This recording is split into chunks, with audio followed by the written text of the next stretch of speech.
Pinakamalakas na hari. Credit to the author. 537 hanggang 45. Ang mga pangalan po na nandito ay galing sa mga name generator. Kaya kung meron man pagkakatulad sa mga pangalan ng totoong tao o lugar, ito ay tunay na hindi sinasadya. Ang Pure Heaven Earth Yuan Chi at isang aura ng buhay ay dumaloy patungo sa butas sa loob ng misteryosong kanyan. Ang mga ito ay medyo dalisay at hindi sila tinanggihan ng Purple Saint Ruans, tulad ng tubig na sumisipsip ng lupa. Ang 1/4 ng butas ay na-assimilated na. Ano ang mapapala ng tatlong sekta sa paggawa nito? Nagsalubong ang mga kilay ni Francis. Ang mga puwersang ito ay tumulong na patatagin ang butas at ayusin ito. Kahit ang Skeletal Division Leader ay hindi naintindihan. Kung hindi ako nagkakamali, gusto ng tatlong sekta na ay assimilate muna ang lugar na ito, pagkatapos ay sirain ito bigla at gamitin ito bilang pasukan upang salakayin ang mga guho. Ang boses ng Purple Saint Partial Spirit ay solemna. Tatlong sekta. Atake. Ang Skeletal Division Leader ay hindi maiwasang magtanong, anong uri ng pag-iral ang tatlong sekta na ito? Matagal na niyang narinig si Francis at ang Purple Saint Partial Spirit tungkol sa tatlong sekta, ngunit hindi pa rin ito alam kung ano sila. Ang tatlong sekta ay ang tatlong 2 star na sekta ng Tianlo Islands, ang Pure Moon Spiritual Sect, Moon Demon Palace, at ang Black Cliff Palace. Sa kanila, ang Pure Moon Spiritual Sect ang pinakamalakas at umabot na sa 2.5 bituin. Paliwanag ni Francis. Ano?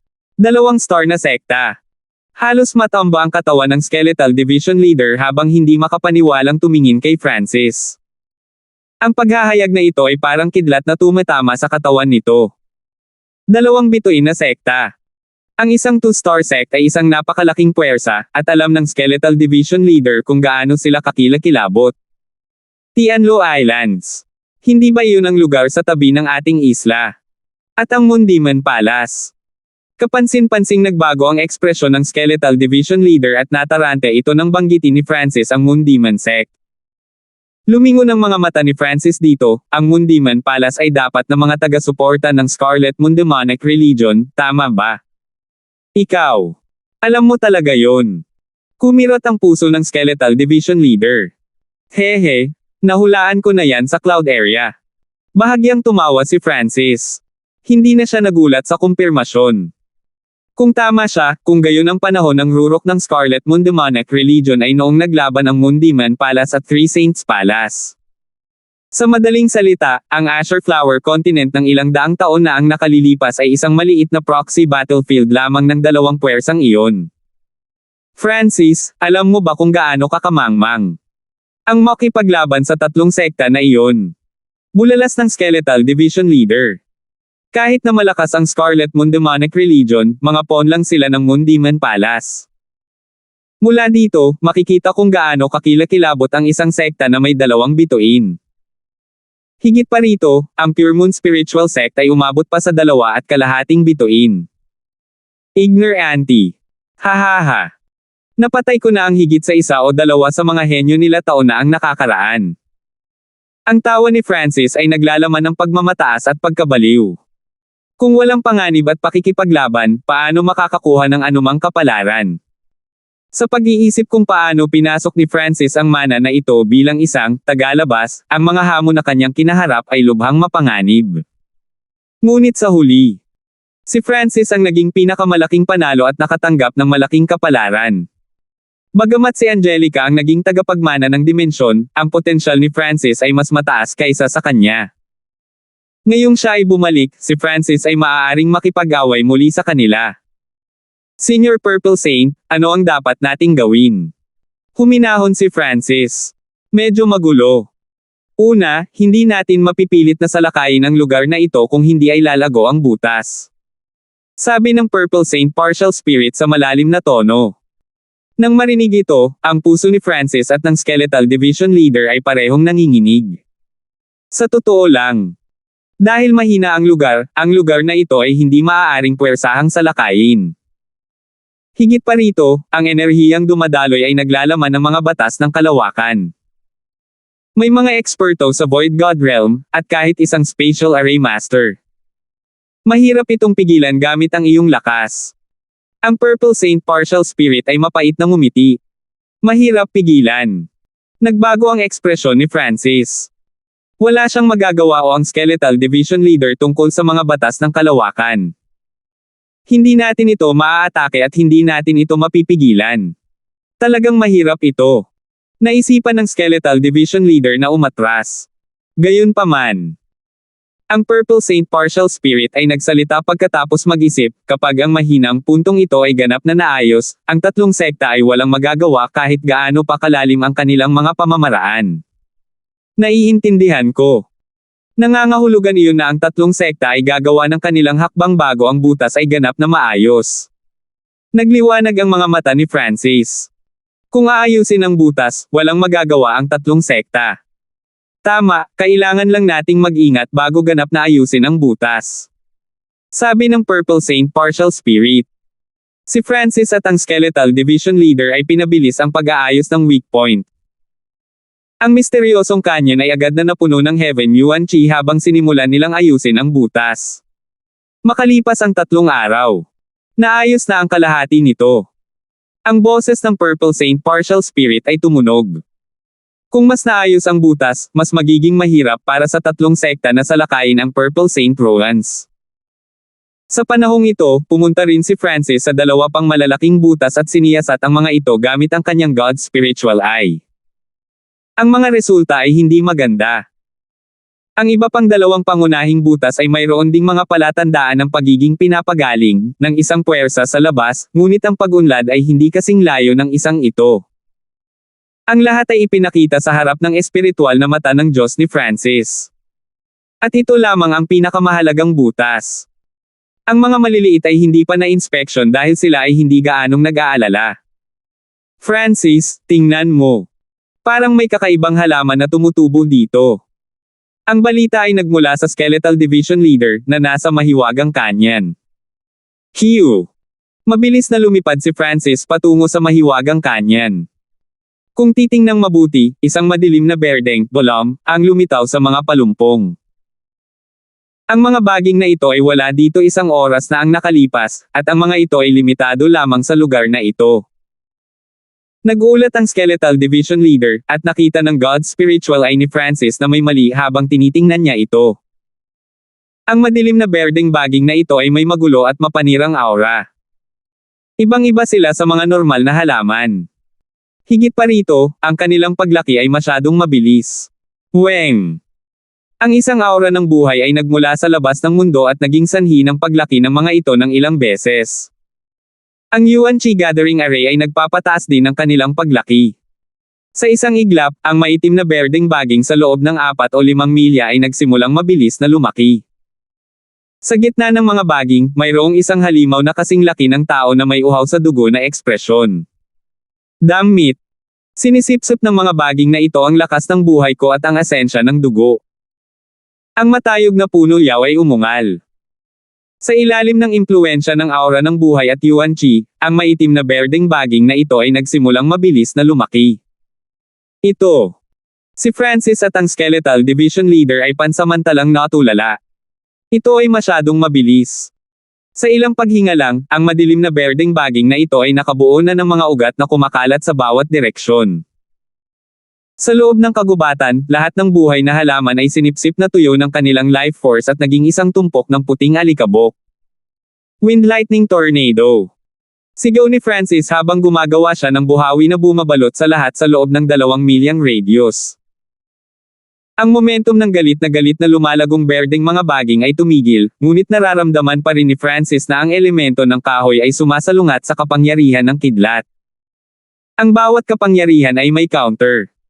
Bagamat lubhang mapanira ang kidlat, ito ay sinalungat ng elemento ng kahoy. Higit pa rito, ang maitim na berdeng baging na ito ay lumago ng walang limitasyon sa suporta ng aura ng buhay at ng Heaven Earth Yuan Chi. Sa loob lamang ng isang hininga o 2, ang mga nasirang baging ay tumubo na muli.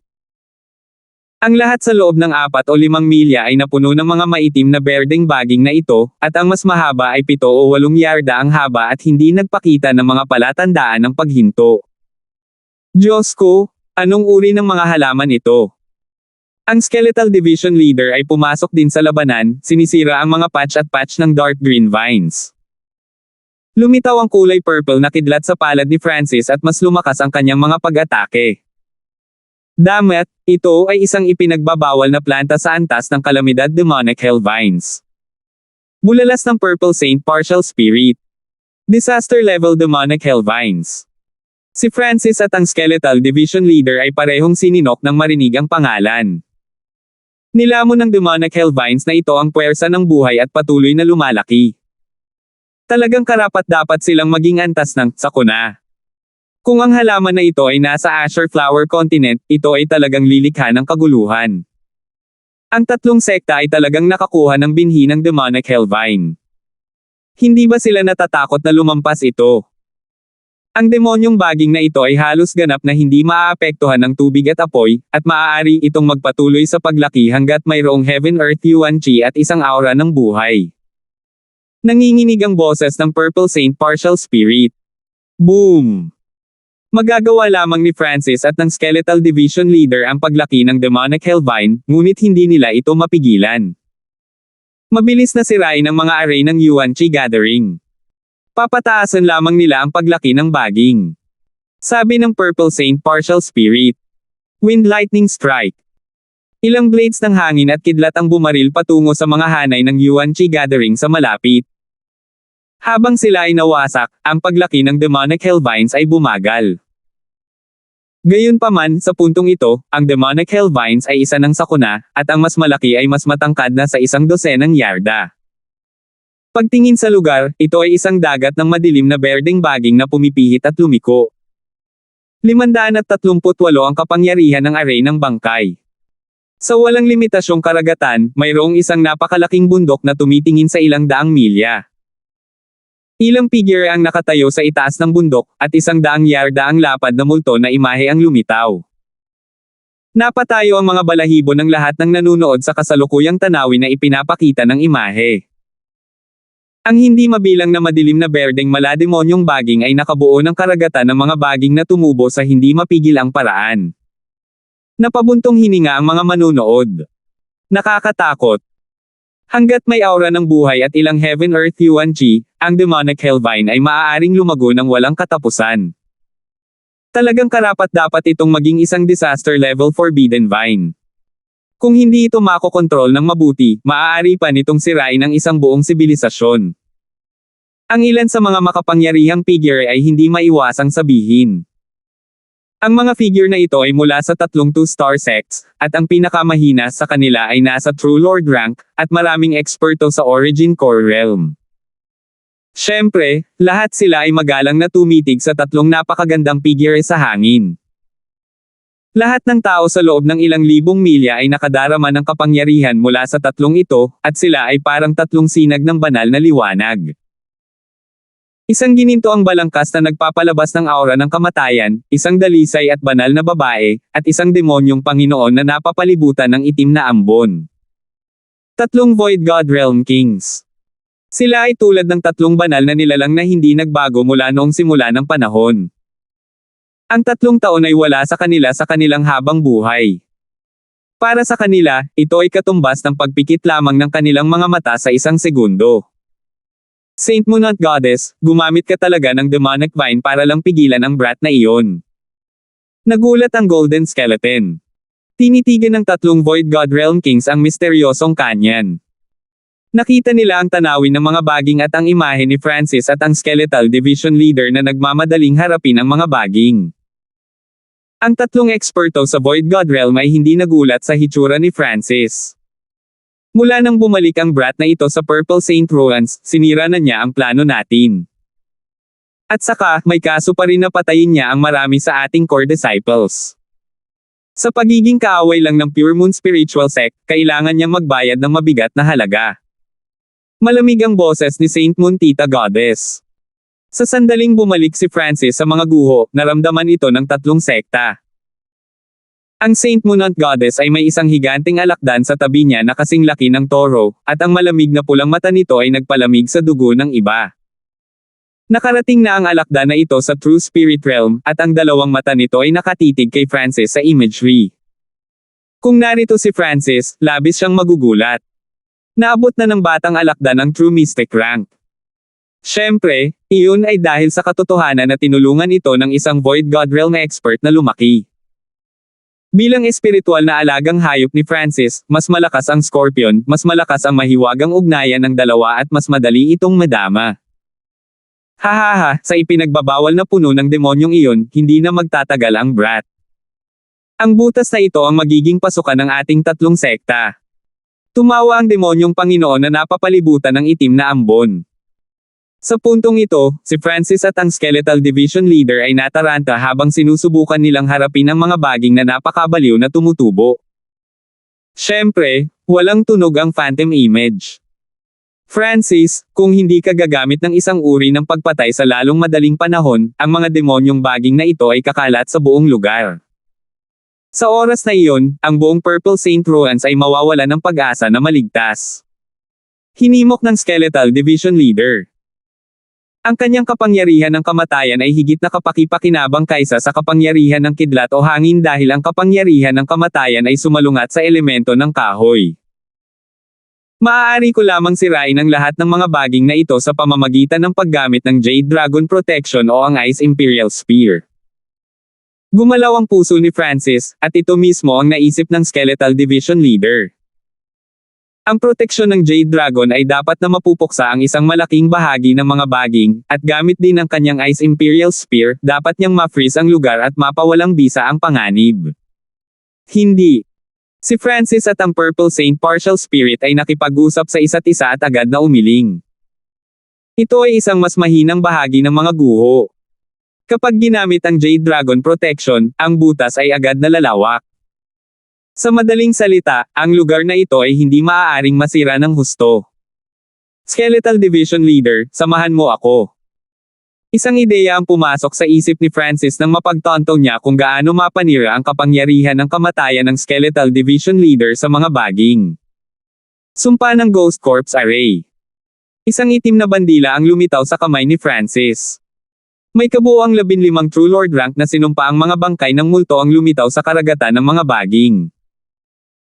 Ang mga sinumpaang multong bangkay ay nakatayo sa isang formasayon, at lahat ng bagay sa loob ng 100 yarda ay napuno ng hangin ng kamatayan. Shoo! Ang mga baging na pumasok sa Ghost Corpse Thirst Array ay nagsimulang mabulok, na nag-iwan ng puddle ng mabahong likido. Hindi masama. Nagulat si Francis.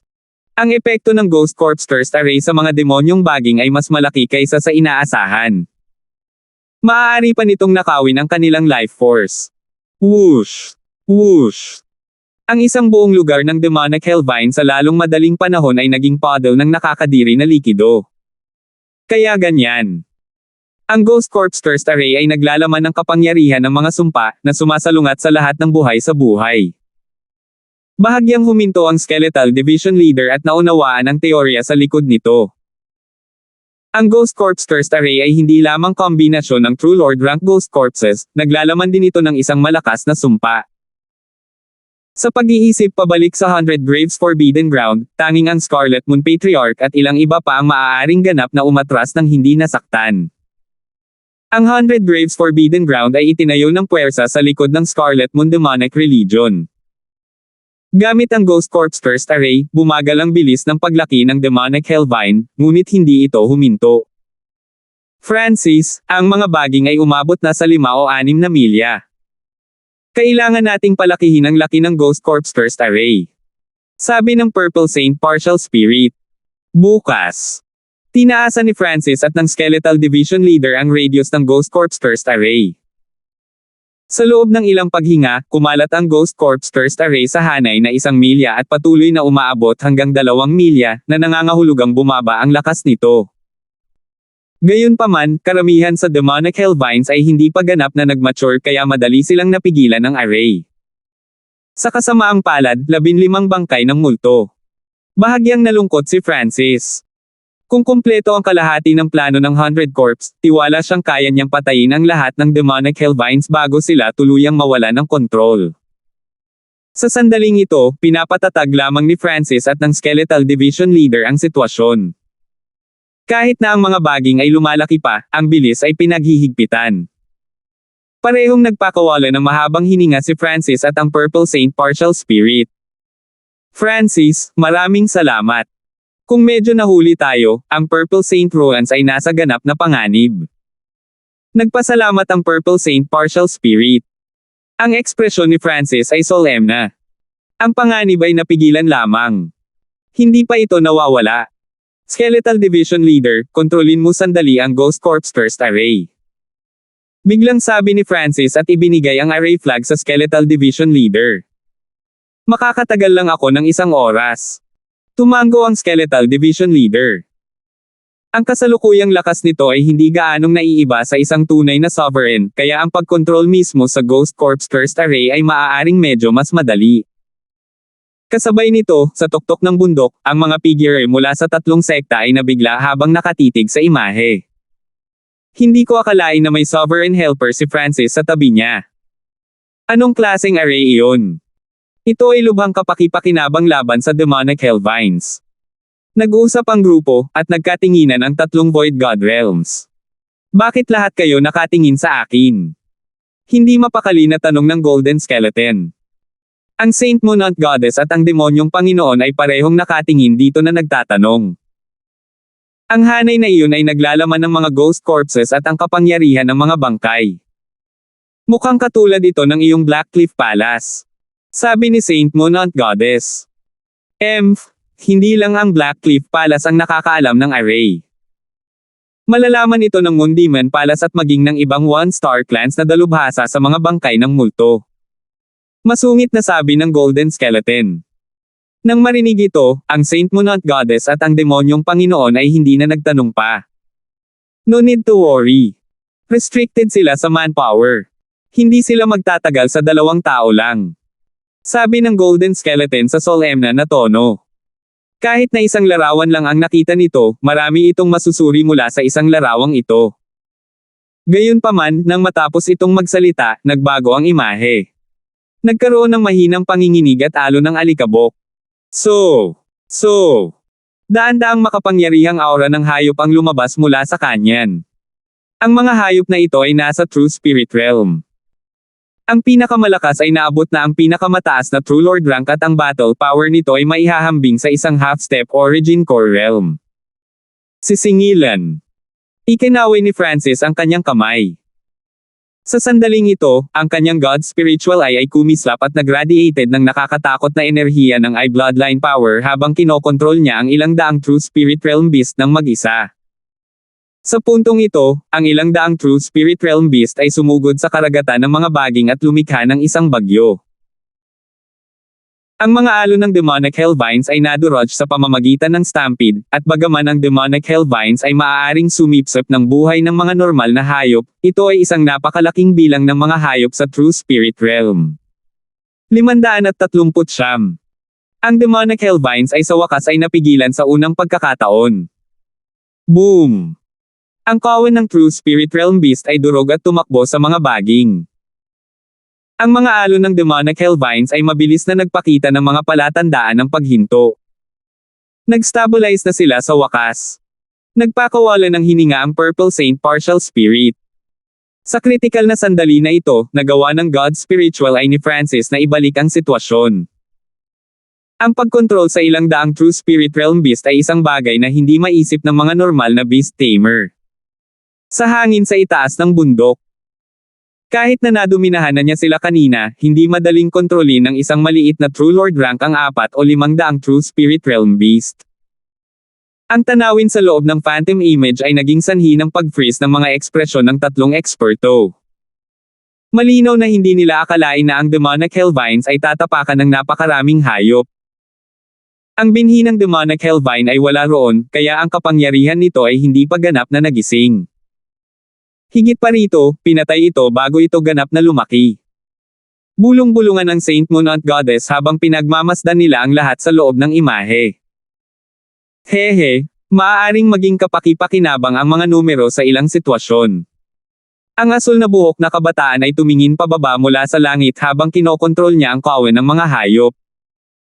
Ang higit na hindi kapanipaniwala ay ang mga halimaw na ito ay aktwal na nahati sa mga grupo at nagsuporta sa isa't isa. Ang ilang mga hayop ay dalubhasa sa pagtunnel at pinatay ang mga ugat ng mga baging. Ang mga lumilipad na hayop ay may pananagutan sa pagliligtas sa mga hayop na nakulong ng mga baging. Ang mga eksenang ito ay naging dahilan upang ang mga eksperto ng tatlong sekta ay manood ng nakanganga ang mga bibig. Ganyan ang kontrol. Hindi simple ang bloodline ng brat na ito. Bamantong hininga ang gintong kalansay. Ilang taon na ang nakalilipas, nagpakita si Francis ng mga espesyal na diskarte sa bloodline at mga kasanayan sa enerhiya ng pag-iisip ng labanan niya ang mga disipulo ng tatlong sekta. Sa pagkakataong ito, muling ipinakita ni Francis sa mundo ang kapangyarihan ng kanyang God's spiritual eye. Kinailangang aminin ng tatlong eksperto sa Void God Realm na mahirap makahanap ng ganoong bloodline kahit sa tatlong sekta. Sa loob ng mahiwagang kanyon, sa proseso ng pakikipaglaban sa mga puno ng demonyo, ang hukbo ng mga hayop ay dumanas ng ilang pagkatalo, ngunit si Francis ay hindi nakakaramdam ng anumang sakit dahil mayroong isang malaking bilang ng mga hayop sa loob ng Purple Saint Roans. Kahit na hindi siya nagsakripisyo, ang mga hayop na ito ay mag-aaway sa isa't isa. Francis, hindi masama. Ang boses ng Purple Saint Partial Spirit ay tumunog. Tao, muli akong nagpapasalamat sa iyo. Sabi ng matataas na puno yaw. Dahil nasa gitna ito ng misteryosong kanyon, ang towering trio ang unang inatake ng demonic hellvines. Ang nakakabaliw na paglaki ng mga baging ay nagdulot ng kapahamakan sa towering trio. Walang ekspresyon si Francis habang lumulutang siya sa himpapawid. Madali bang sumuko ang tatlong sekta? Hindi yun inisip ni Francis. Ang Purple Saint Ruans ay naglalaman ng mga item na magpapapula sa mata ng sinumang miyembro ng dalawang star na sekta. Sa itaas ng bundok, ang demonic hellvines ang unang hakbang ng aming plano. Kung mabibigo sila, maaapektuhan ang plano. Mahinang sabi ng Saint Monant Goddess. Siya ang naging pinuno ng umaataking puwersa, at ang iba pang dalawang Void God Realm Kings ay tumingin sa kanya para sa mga desisyon. Ang Spatial Splitting Array ay inihanda na, ngunit maaari lamang itong magpadala ng maliliit na item sa ngayon. Malaki ang panganib kung magpapadala tayo ng mga tao sa True Spirit Realm. Isang boses ang umalangaw-ngaw mula sa kabilang bahagi ng bundok. Isang misteryosong malamig na pilak na hanay ang lumitaw sa hangin na hawak ng 12-12 ng mga master ng array. Ang tatlo sa pinakaharap ay pawang mga array grandmaster, at isang kabataang may pilak na mata sa gitna ang nagsalita. Ang array masters, at maging ang dalawa pang array grandmasters, ay tumingin sa silver-eyed youth ng may paggalang. Array Grandmaster Yinkong, sana ay ma-stabilize mo ang spatial splitting array sa lalong madaling panahon, ngunit sa ngayon, maaari ka bang magpadala ng ilang patak ng Origin Life Force? Nagsalita ang Saint Monant Goddess. Maging ang tatlong Void God Realm Kings ay magalang sa lalaking ito na may pilak na mata. Siya si Grandmaster Yinkong, isa sa 4 na Grandmaster ng Tianlo Islands, at isang espesyalista sa spatial arrays. Higit pa rito, ang Grandmaster na ito na si Yinkong ay sinasabing may malakas na bloodline na tila nauugnay sa kalawakan. Origin Life Force. Bahagyang nagulat si Grandmaster Yinkong. Ang Origin Life Force ay katulad ng Elixir of Life, ngunit ang pagkakaiba ay ang dating ay naglalaman ng walang limitasyong life force. Sinabi ng mga alamat na ang isang patak nito ay maaaring maging tuyo, patay na lupa sa loob ng 100 milya tungo sa isang buhay na buhay, mayamang larangan na maaaring magbigay ng life force sa loob ng 1,000 taon. Mula dito, makikita kung gaano katikat ang isang patak ng Origin Life Force. At sa kasalukuyan, gustong ipadala ng Saint Monant Goddess ang mga patak na ito ng Origin Life Force sa Purple Saint Ruans para suportahan ang demonic hellvines. Sa pag-iisip hanggang dito, nanginginig ang puso ni Grandmaster Yinkong. Kapag na-absorb ng demonic hellvine ang Origin Life Force, ang resulta ay hindi maiisip. Saint Monant Goddess, napakalakas mo talagang gumastos. Bihira ang isang patak ng Origin Life Force kahit sa Sacred Lands. Ang demonyong Panginoon na napapalibutan ng itim na ambon ay hindi napigil ang magsalita. Ipadala ito ng paisa-isa, kung hindi, ito ay masyadong aksayado. Sabi ng Saint Monant Goddess. Sa mahiwagang kanyon, ang demonic hellvines ay nawawala ng momentum at umatras sa 1 milyang radius lamang. Kung magpapatuloy ito, ang mga baging ay malapit ng ganap na patayin. Nagpakawala ng hininga ang Skeletal Division Leader. Naging mas madaling kontrolin ang Ghost Corp's Thirst Array. Sa sandaling ito, ang espiritual na mata ng Diyos ni Francis ay tila may naramdaman ng lumitaw ang isang nakakatakot na pinagmumula ng puwersa ng buhay sa gitna ng mga baging. Sa sandaling iyon, ang God Spiritual Eye ni Francis ay nakakuha ng mga bakas ng spatial na paggalaw. Francis, mag-ingat. Isa itong patak ng Origin Life Force, at naglalaman ito ng napakalaking source ng Life Force na tutulong sa paglaki ng mga baging. Nataranta ang Purple Saint Partial Spirit. Sa sandaling matapos ang kanyang pangungusap, ang demonic hellvines na nasa bingit ng pagkatalo ay biglang lumaki tulad ng tubig. Sa isang kisap mata lamang, ang radius ng mga baging ay mabilis na lumawak sa 2 o 3 milya at nagpatuloy sa pagtakbo. Ang eksenang ito ay nagpatalon kay Francis at ang Skeletal Division Leader sa takot. Tigilan mo sila. Nagtrabaho si Francis at ang Skeletal Division Leader. Kinokontrol ng una ang hukbo ng mga hayop habang kinokontrol ng huli ang Ghost Corp's Thirst Array. Woo! Isang magulo at uhaw sa dugo na aura ang biglang lumitaw sa gitna ng baging karagatan, na parang isang malakas na pag-iral ang nagising. Demonic Hellvine King. Isang halimaw na gawa sa ilang daang madilim na berdeng baging ang hugis pusit na mayroong ilang daang galame, ang pinakamahaba sa kanila ay umaabot ng 30 o 40 yarda. Ang laki ng Demonic Hellvine King na kakaporma pa lang ay halos kasing laki na ng Towering Triao. Parehong narinig ni Francis at ng Skeletal Division Leader ang babala ng Purple Saint Partial Spirit. Sa ilalim ng Origin Life Force, ang mga demonyong baging ay hindi lamang mabilis na lalawak, ang isang hari ng baging ay mabubuo din sa loob ng core.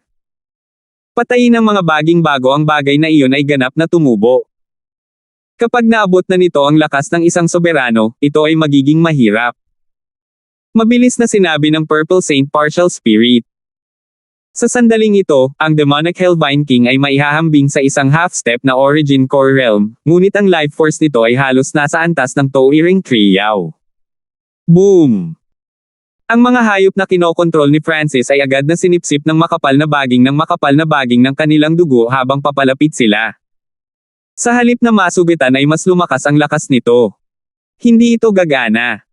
Ang mga hayop na hindi pa umabot sa half-step na Origin Core Realm ay magsisilbing pataba. Nataranta ang Skeletal Division Leader. Masyadong malaki ang hanay ng Ghost Corp's Thirst Array, kaya hindi nito mabantaan ang Demonic Hellvine King. Sa itaas ng mga bundok, sa wakas ay pinasaya ng larawan ang 3 hari. Talagang karapat-dapat itong maging Origin Life Force. Isang patak lang ay maaaring magpabago ng tubig. Kung magpapadala pa tayo ng pares, hindi ba maaabot ng hari ng baging ang antas ng isang soberano? Tumawa ang Golden Skeleton. Zizi, tinutulungan ng Beast Army ng Brat na iyon ang mga baging na lumago ngayon. Natuwa ang demonyong Panginoon. Sa larawan, ang hukbo ng mga hayop ni Francis ay maaari lamang harapin ang mga panlabas na demonyong baging, hindi makalapit sa hari ng baging. Hanggat ang hari ng baging ay umabot sa antas ng soberano, ang kalalabasan ay magpapasya. Maging ang ibang mga soberano ay kailangang umatras mula rito. Ngumiti ang Saint Monant Goddess. Bumaling ang kanyang mga mata kay Grandmaster Yin Kung at sinabihan siyang maghanda para magpadala ng isa pang patak. Anong ginagawa ng batang yan? Bulalas mula sa mga manunood. Boom! Boom! Boom! Hindi bababa sa 100 hayop ang biglang sumugod sa Ghost Corp's Thirst Array. Francis! Ikaw! Ang Skeletal Division Leader ay tumalon sa takot mula sa mga aksyon ni Francis, ngunit siya ay nanatiling hindi natinag at nagpadala ng isa pang daan. Matapos ipadala ang mga ito, ang mga hayop ay hindi gumalaw. Hinayaan nilang masira ng hangin ng kamatayan ang kanilang mga katawan bago tuluyang naging mga puddles ng dugo. Biglang dumobble ang kapangyarihan ni The Ghost Corp's Thirst Array. Sure! Ang isang alon ng mga baging ay naging nabubulok, maruming likido. Sa halip na ipakain sila sa hari ng baging, mas mabuting ibigay sila sa hanay. Pinuno ng Skeletal Division, patayin ang mga hayop at dagdagan ang hanay ng hanay. 540 maglaho. Skeletal Division Leader, mabilis na patayin ang mga hayop na ito at palawakin ang hanay. Ang boses ni Francis ay puno ng mapagpasyang hangarin sa pagpatay. Ang Ghost Corpse Cursed Array ay napuno ng dugo habang ang mga hayop ay namatay sa loob nito. Ang enerhiyang ibinigay ng True Spirit Realm Beast na ito ay napakataas ng kalidad. Sa ilang sandali lang, namatay lahat ang daang hayop at tumaas ang kapangyarihan ng Ghost Corpse Cursed Array. Anong malupit na galaw!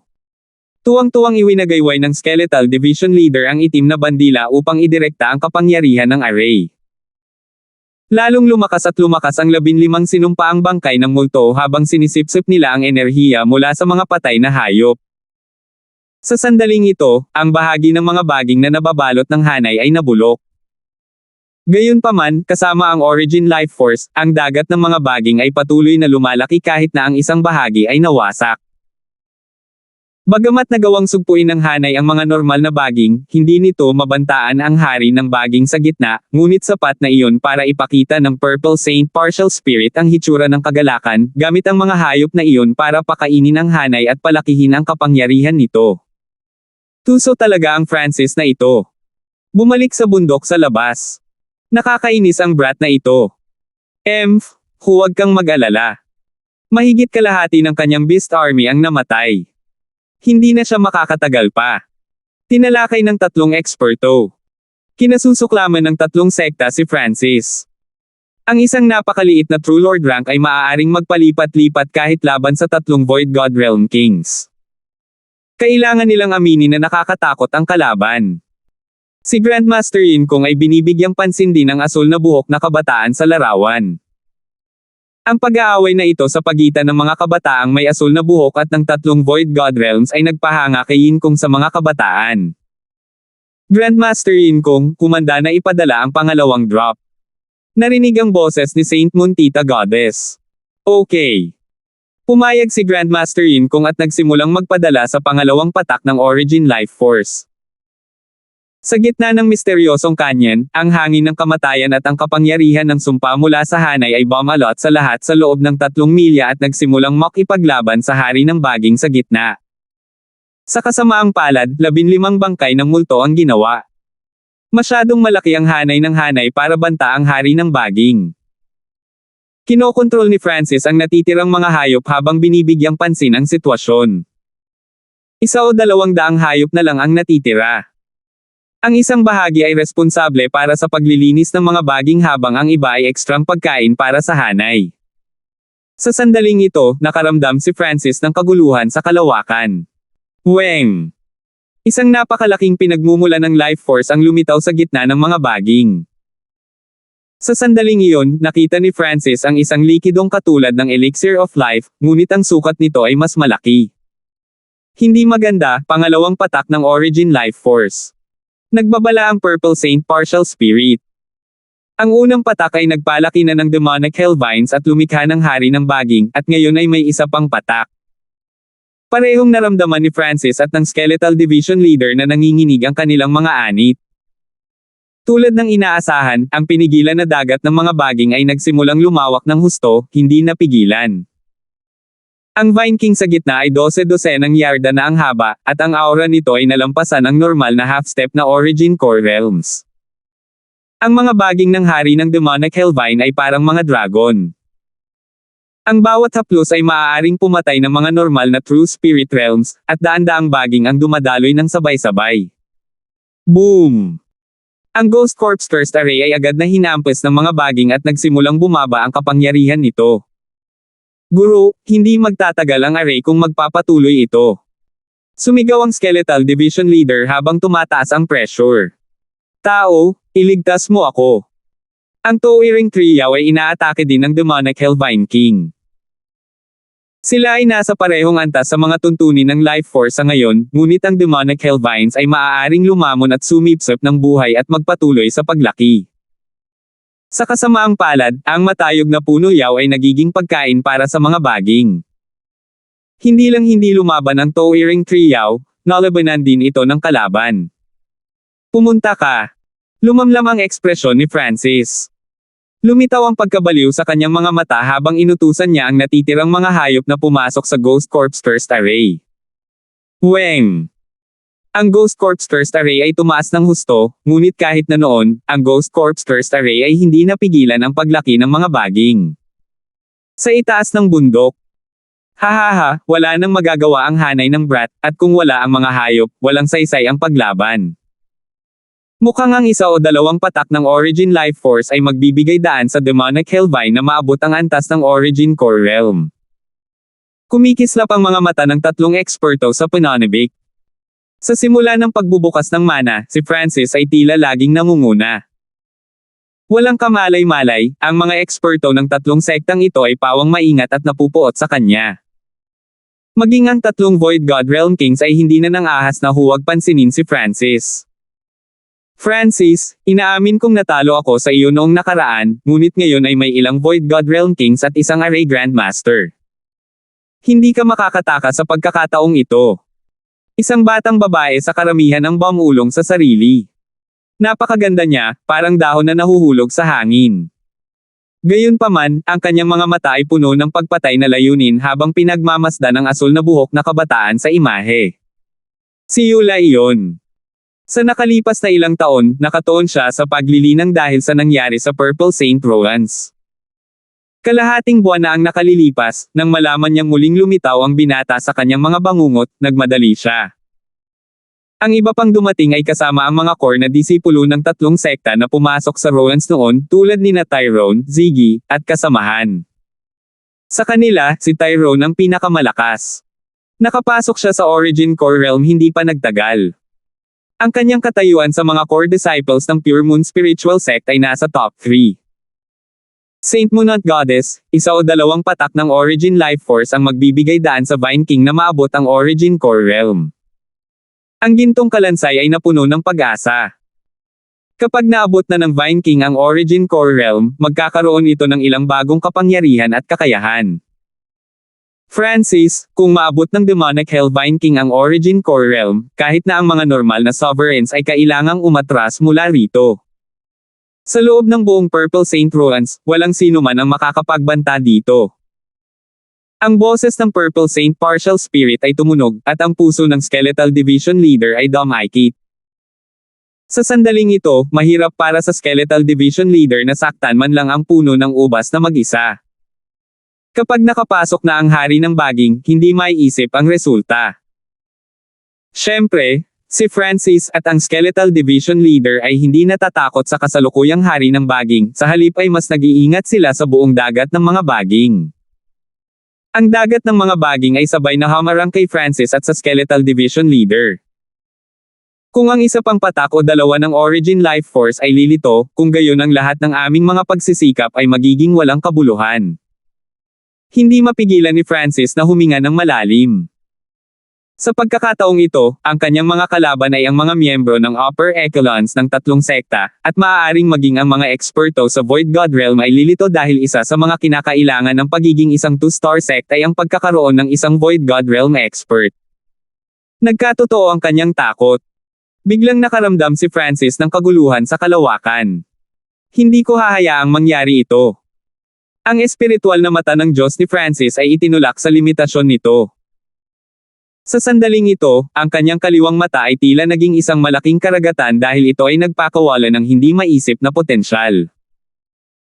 Sa loob ng dimensyon ng kanyang kaliwang mata, ang lawa ay lumawak sa 18 yarda, at ang whirlpool sa gitna ay umikot sa napakabilis na bilis habang ito ay nagpapalabas ng liwanag.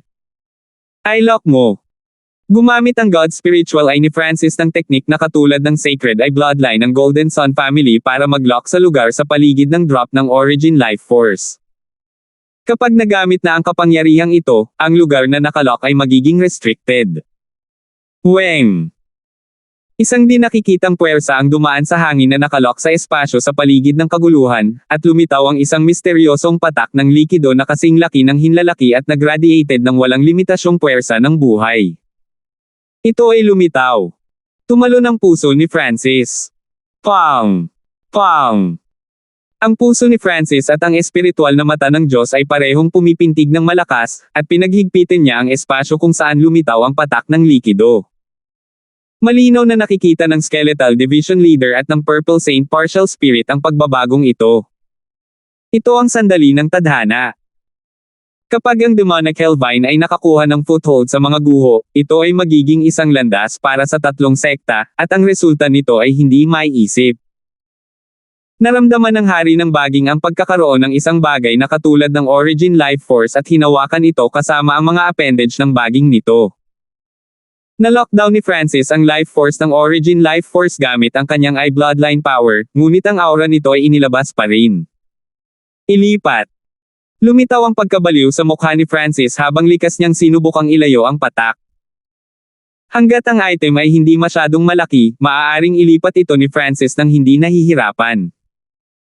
Ang problema ay ang hari ng baging ay napakalapit na sa patak at maaaring harangan ang lugar sa isang pag-iisip lamang. Hindi mabilang na mga baging ang nakatatak sa espasyo sa paligid ng patak ng Origin Life Force. Hanggat nahawakan ito ng isang baging, ang Origin Life Force ay maa-absorb, at ang lahat ng kanilang pagsisikap ay mawawala ng silbi. Tapos na. Nahulog ang puso ng Skeletal Division Leader habang ang puso ng Purple Saint Partial Spirit ay umabot sa kanyang lalamunan. Kahit saan man lumipat ang patak ng Origin Life Force, hindi ito makakataka sa kapalaran nito. Maglaho. Kinagat ni Francis ang kanyang mga ngipin habang ang kanyang mukha ay puno ng pagkabaliw at halos mawalan siya ng malay. Ang kanyang kaliwang mata ay umikot tulad ng isang maliit na whirlpool at, sa kritikal na sandaling ito, isang whirlpool ang biglang lumitaw sa paligid ng Origin Life Force. Shua!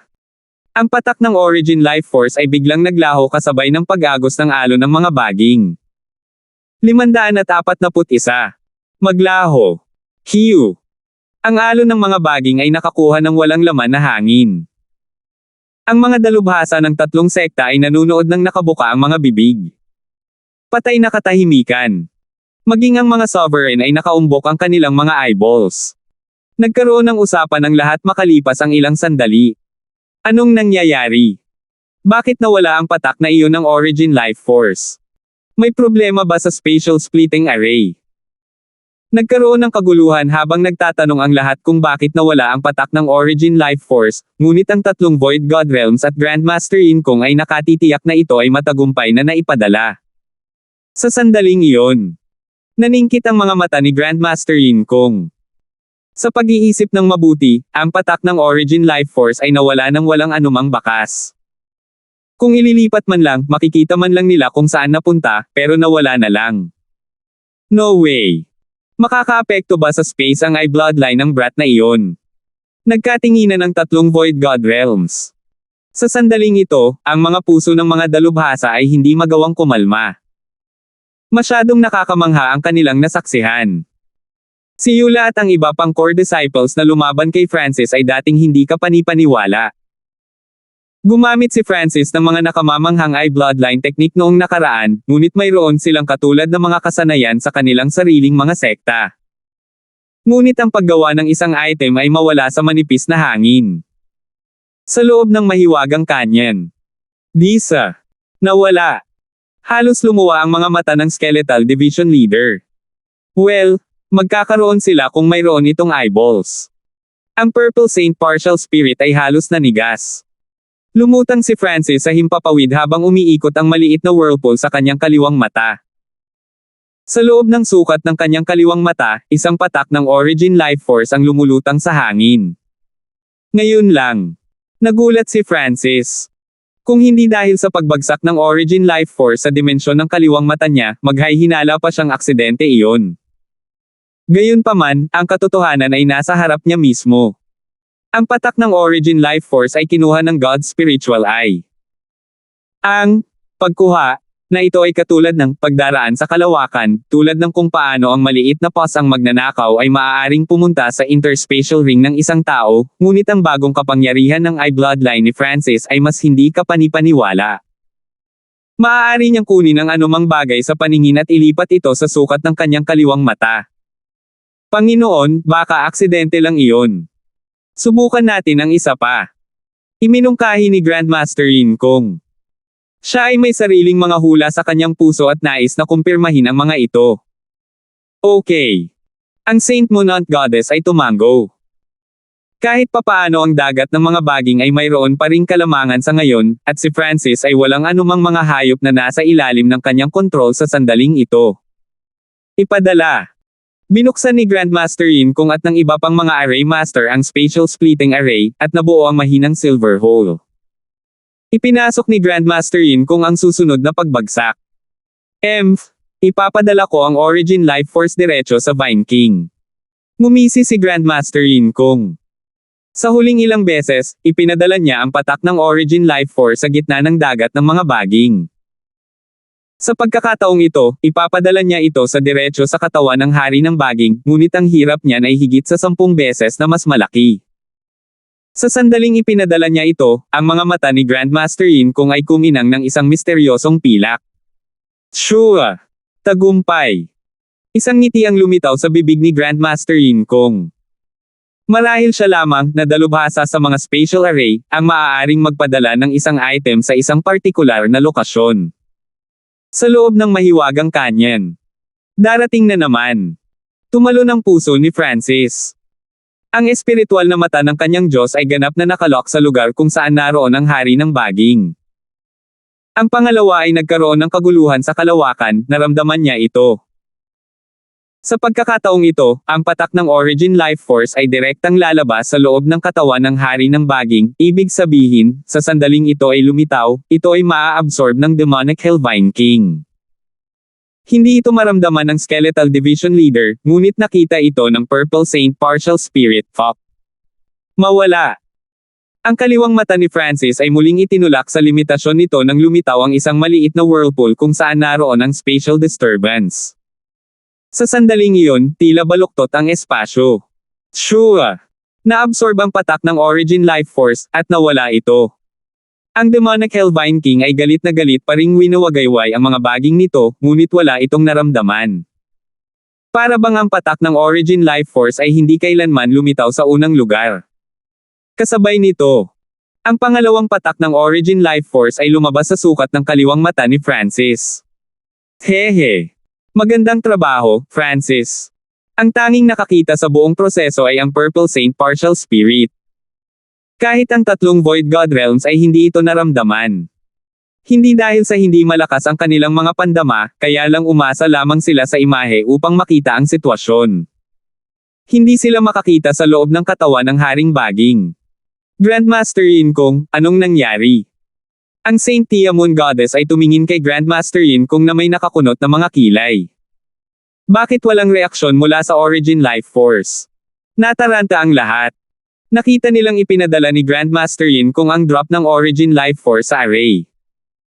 Panginoon ko, matagumpay kong naipadala ang patak ng Origin Life Force sa katawan ng hari ng baging, ngunit gumamit si Francis ng ilang uri ng spatial na kapangyarihan upang alisin ito. Puno ng pait ang mukha ni Grandmaster Yin Kung. Inalis. Napasigaw ang lahat ng mga eksperto. Sa sandaling ito, maging ang tatlong Void God Realm Kings ay naghihintay ng paliwanag ni Grandmaster Yin Kung. Sa tingin ko ang bloodline ni Francis ay naglalaman ng isang uri ng spatial na kakayahan na maaaring maglipat ng mga item mula sa isang dimensyon patungo sa isa pa. Ang teorya sa likod nito ay katulad ng aking spatial splitting array, ngunit ang kanyang kakayahan ay mas kakaiba. Huminga ng malalim si Grandmaster Yin Kung. Ang kanyang patuloy na paliwanag ay may kinalaman sa mga batas ng kalawakan, kaya't ang tatlong Void God Realms at isang maliit na sovereigns lamang ang makakaunawa. Kaya ganyan. Kung si Francis ay may ganoong uri ng bloodline, mas nakakatakot siya kaysa sa inaakala natin. Bulong ng Saint Tiamun Goddess. Maaaring siya ay isang inapo ng isa sa mga mata ng Diyos. Tanong ng isang tao sa karamihan. Kahit na ang tatlong sekta ay mayroon pa ring kalamangan, nadama nila ang pagkatalo, at karamihan sa mga tao ay hahanap ng dahilan kapag sila ay natalo.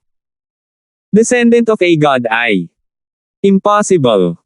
Wala sa 8 Great God Eyes ang may ganoong kakayahan. Agad na umiling si Grandmaster Yin Kung, at hindi siya pinagdudahan ng tatlong Void God Realms.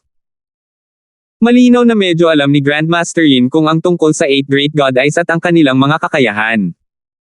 Okay, stop guessing.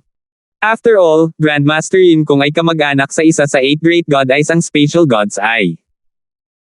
Ang Saint Tia Moon Goddess ay tumigil sa paghula ng karamihan.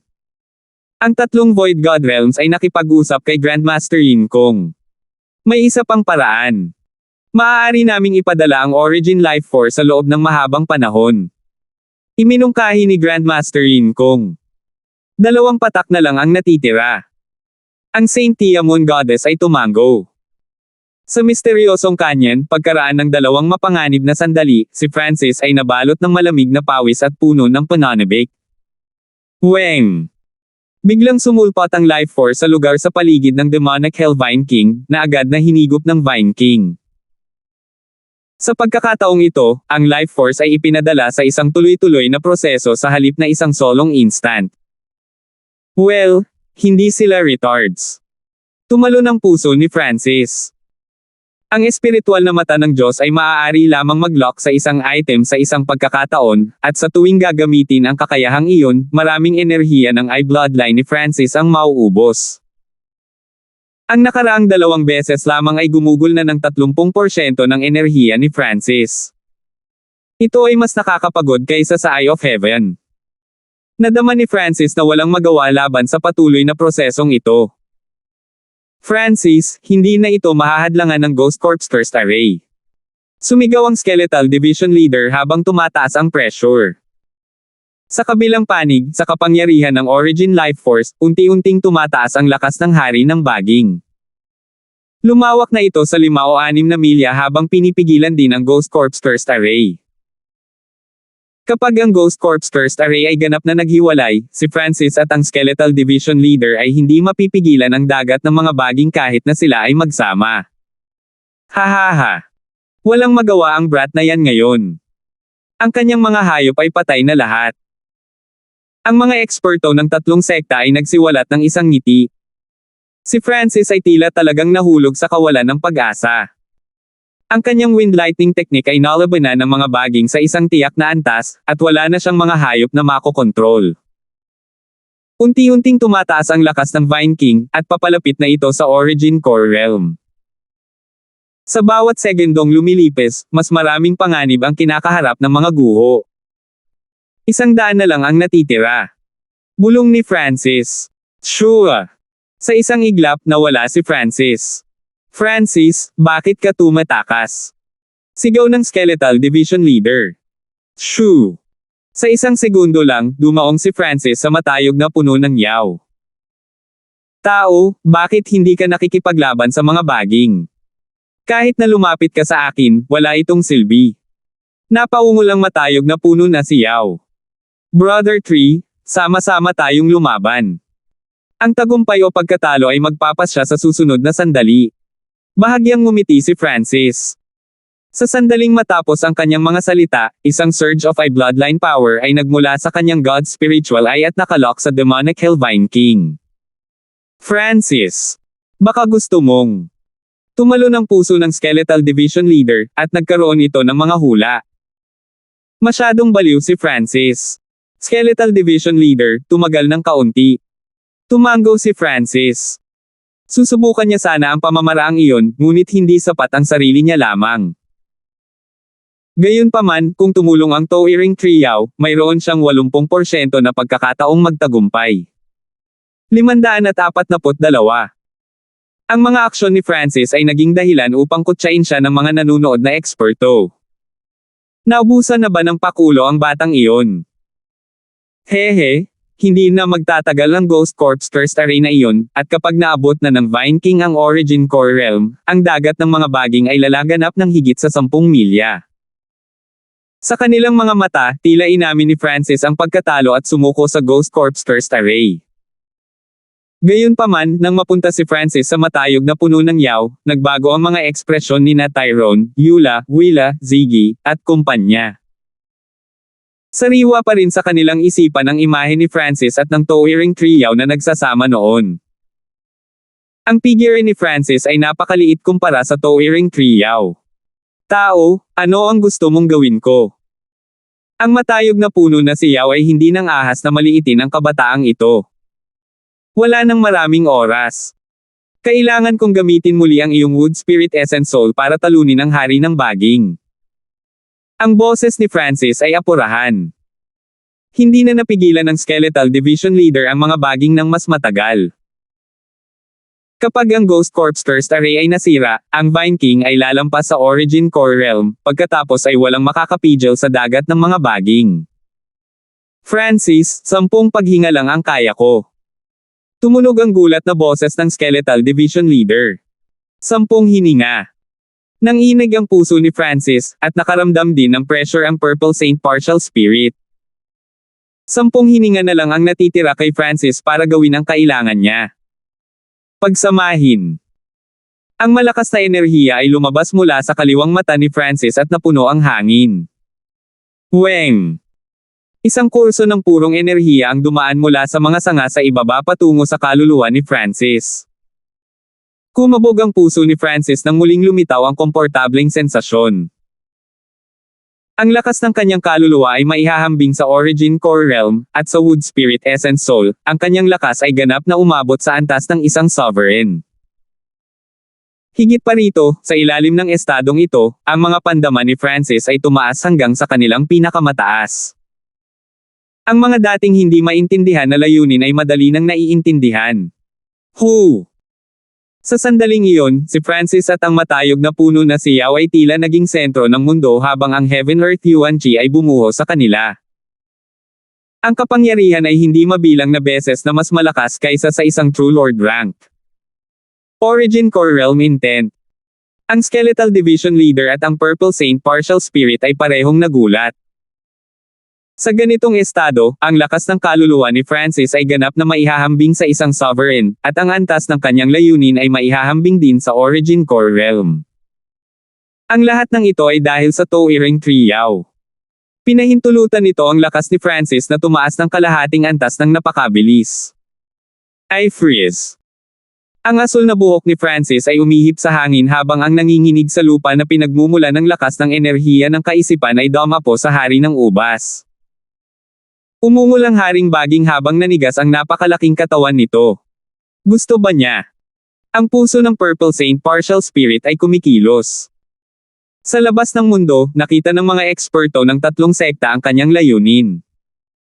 Mukhang ang target niya talaga ay ang Vine King. Ang katawan ng hari ng baging ay napakalaki, at ang kapangyarihan nitong labanan ay napakalapit sa isang soberano. Kahit na ang isang tunay na soberano ay maaaring hindi ito mapatay. Ang daming napag-usapan.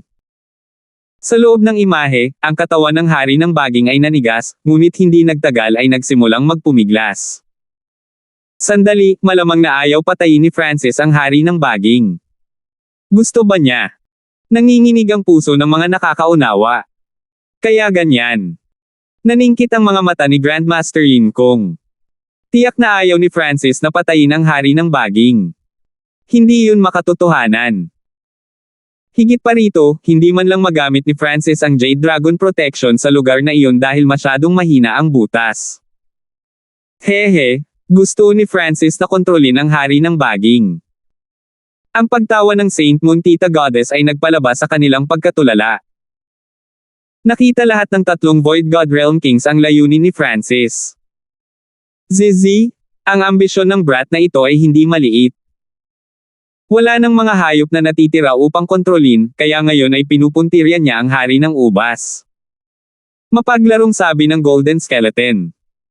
Ang lakas ng Vine King ay napakalapit sa isang sovereign. Kailangan ng isa na magkaroon ng soul strength ng kahit man lang isang sovereign para kontrolin ito.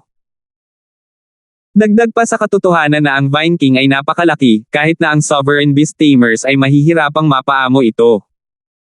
Nagtawanan ng 3 Void God Realm Kings. Hindi naman sila nag-aalala. Hindi sila naniniwala na natugunan ni Francis ang pangangailangan ng pagkakaroon ng Sovereign level soul strength. Ang oras ay tila napakabagal sa sandaling ito dahil ang mga kilos ng hari ng baging ay lalong tumigas, at hindi na ito gaanong nahihirapan ngayon. 1 hininga, 2 hininga, 3 hininga. 5 hininga. Ang mga ekspresyon ng 3 Void God Realms ay nagbago, at ang mga puso ng mga eksperto ay nanginginig. Paano? Paano ito posible? Ang ilang mga sovereign ay nagpahayag ng hindi makapaniwalang mga tingin. Sa larawan, ang hari ng baging ay galit na lumalaki pa, pagkalipas ng 5 hininga, ang hari ng baging ay tila naging kalmado. Naramdaman ng Skeletal Division Leader ang bahagyang pagbaba ng pressure. Huminto ang hari ng baging sa pag-atake sa Ghost Corp's Cursed Array, ngunit mayroon pa ring mga baging na umaabot palabas.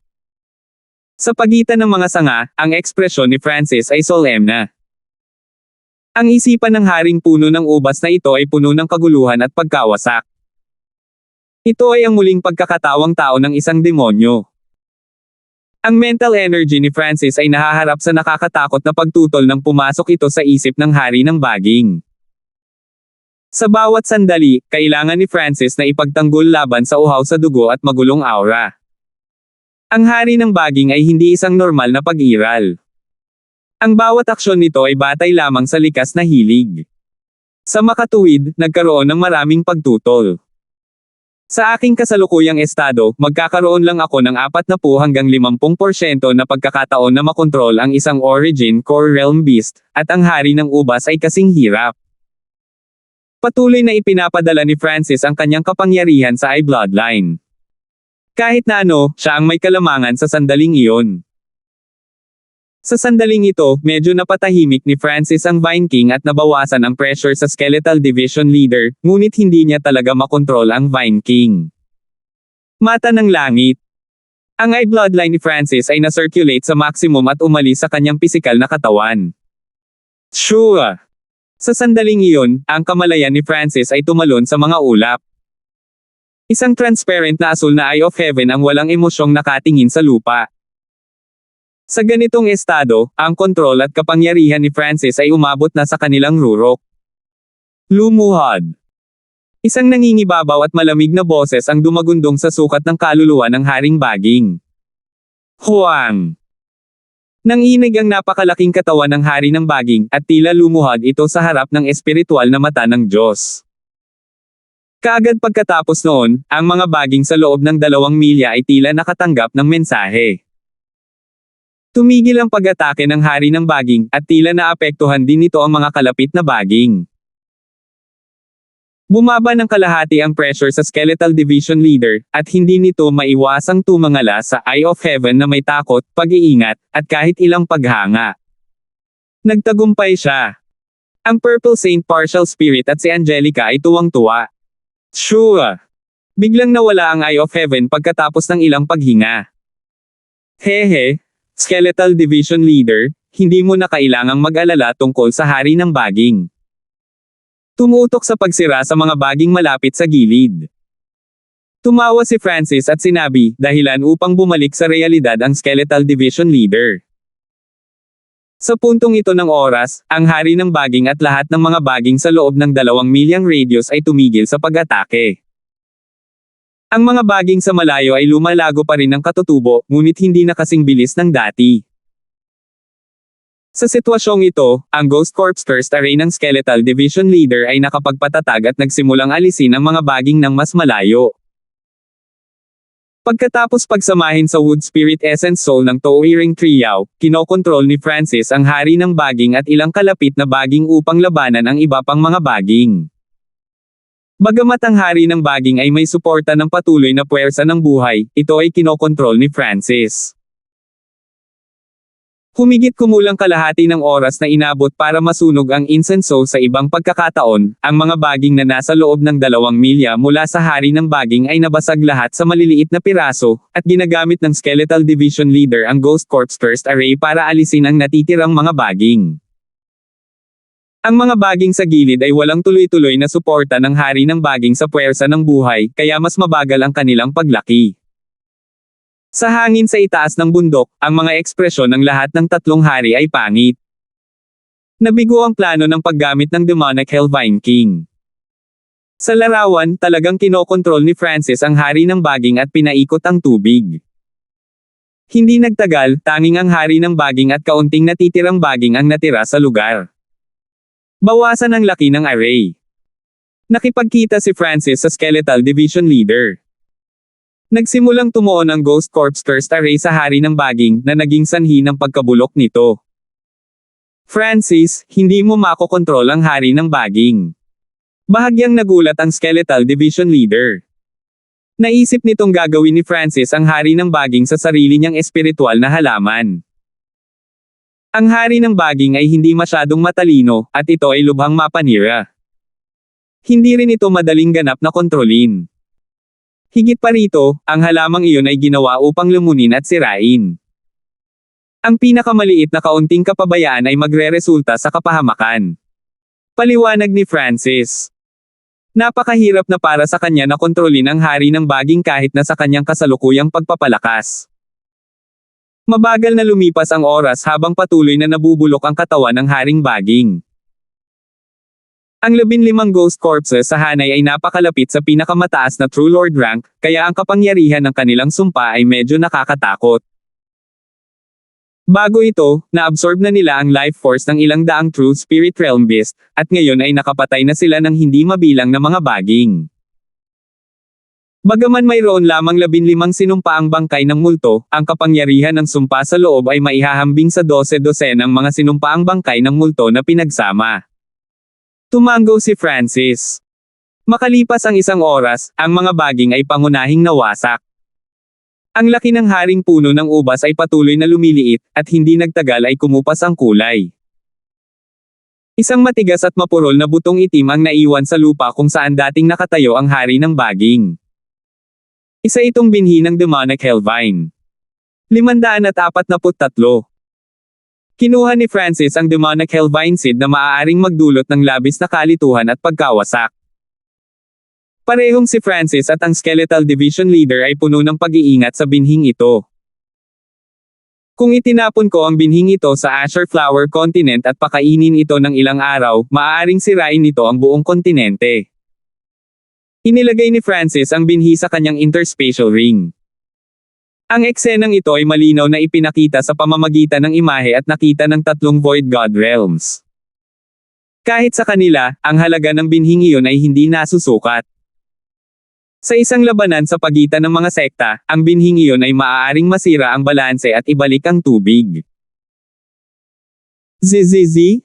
Ang buto ng Demonic Hellvine na iyon ay nakuha ni Saint Moonant Goddess ng may matinding pagsisikap, at ngayon ay nasa kamay na ng langgam.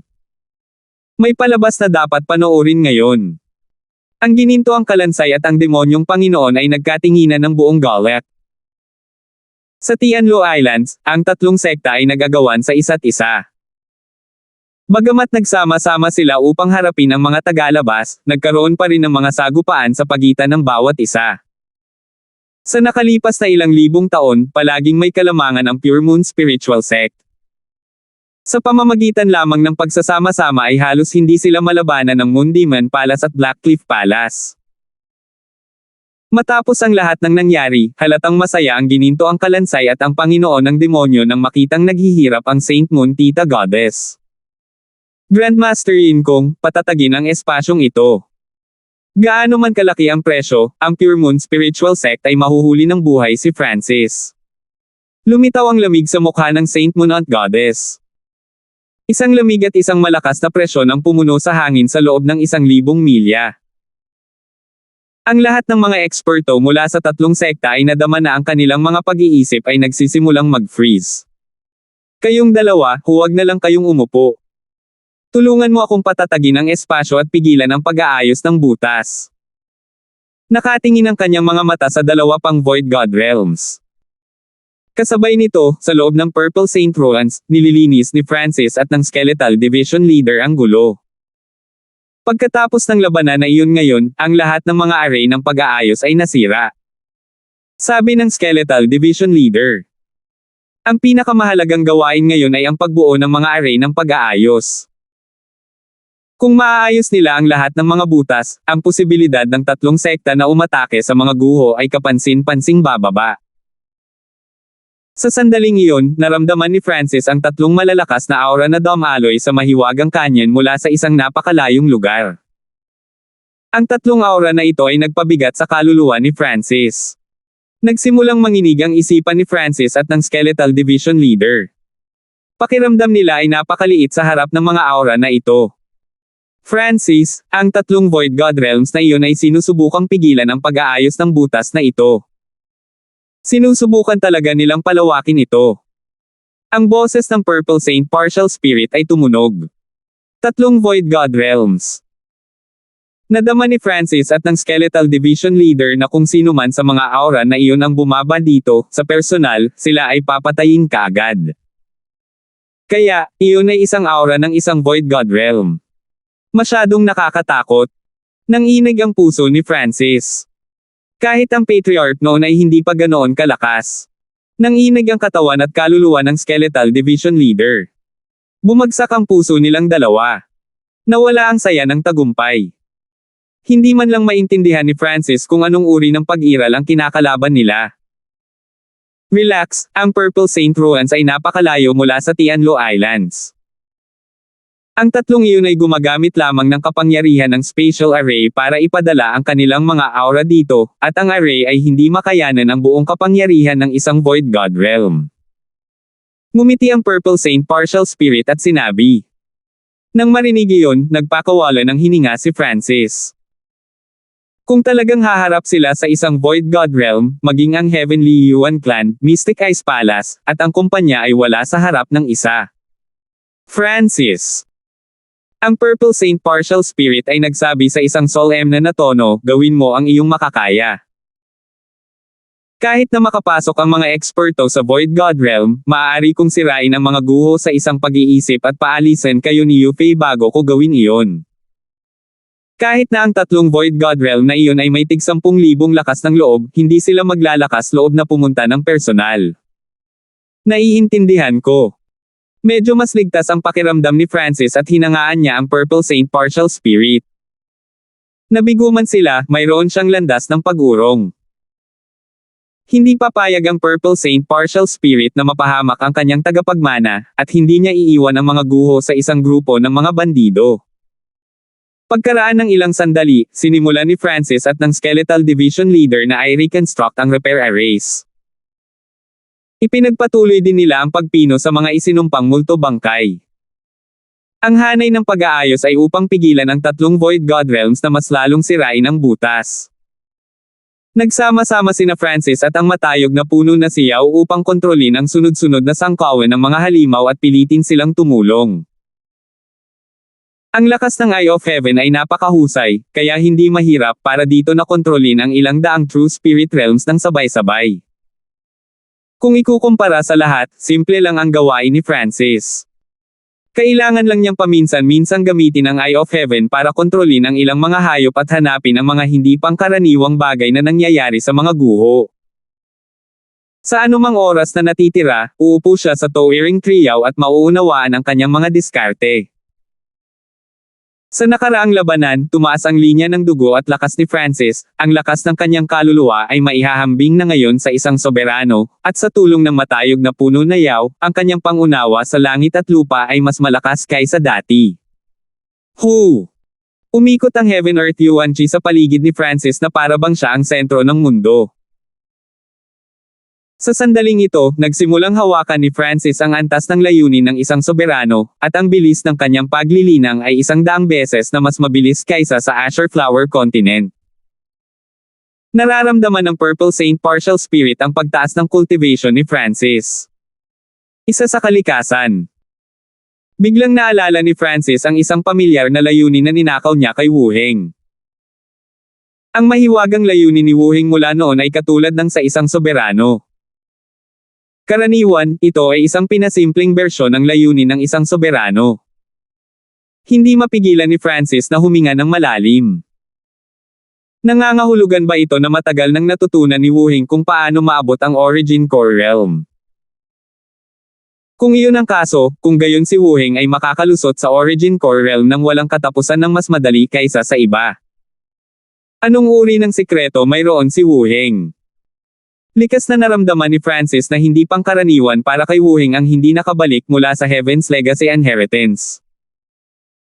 Noon, tina-target ni Wu Heng ang Heaven's Legacy Inheritance mula pa sa simula, at tila mas alam niya ito kaysa sa iba. Habang si Francis ay may libreng oras para magtanim, ang Skeletal Division Leader at maging ang maliit na boss ang magnanakaw ay abala.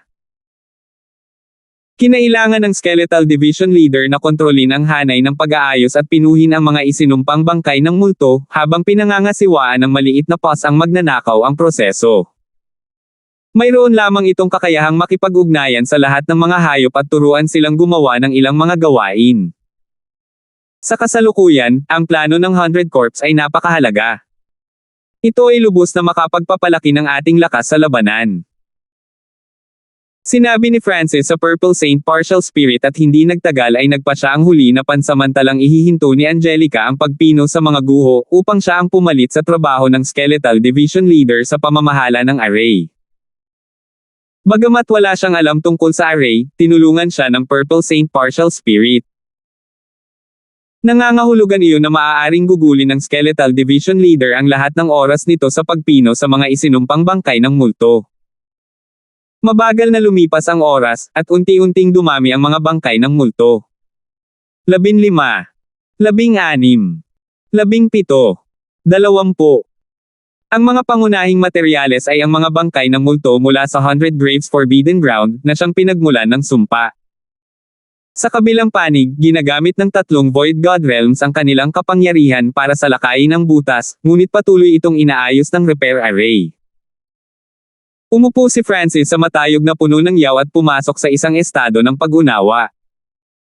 Hindi na niya kailangang gumawa ng kahit ano sa paligid ng mga guho. Ang kailangan lang niyang gawin ay paminsan-minsan gamitin ang Eye of Heaven para kontrolin ang ilang mga hayop para tumulong sa mahirap na paggawa.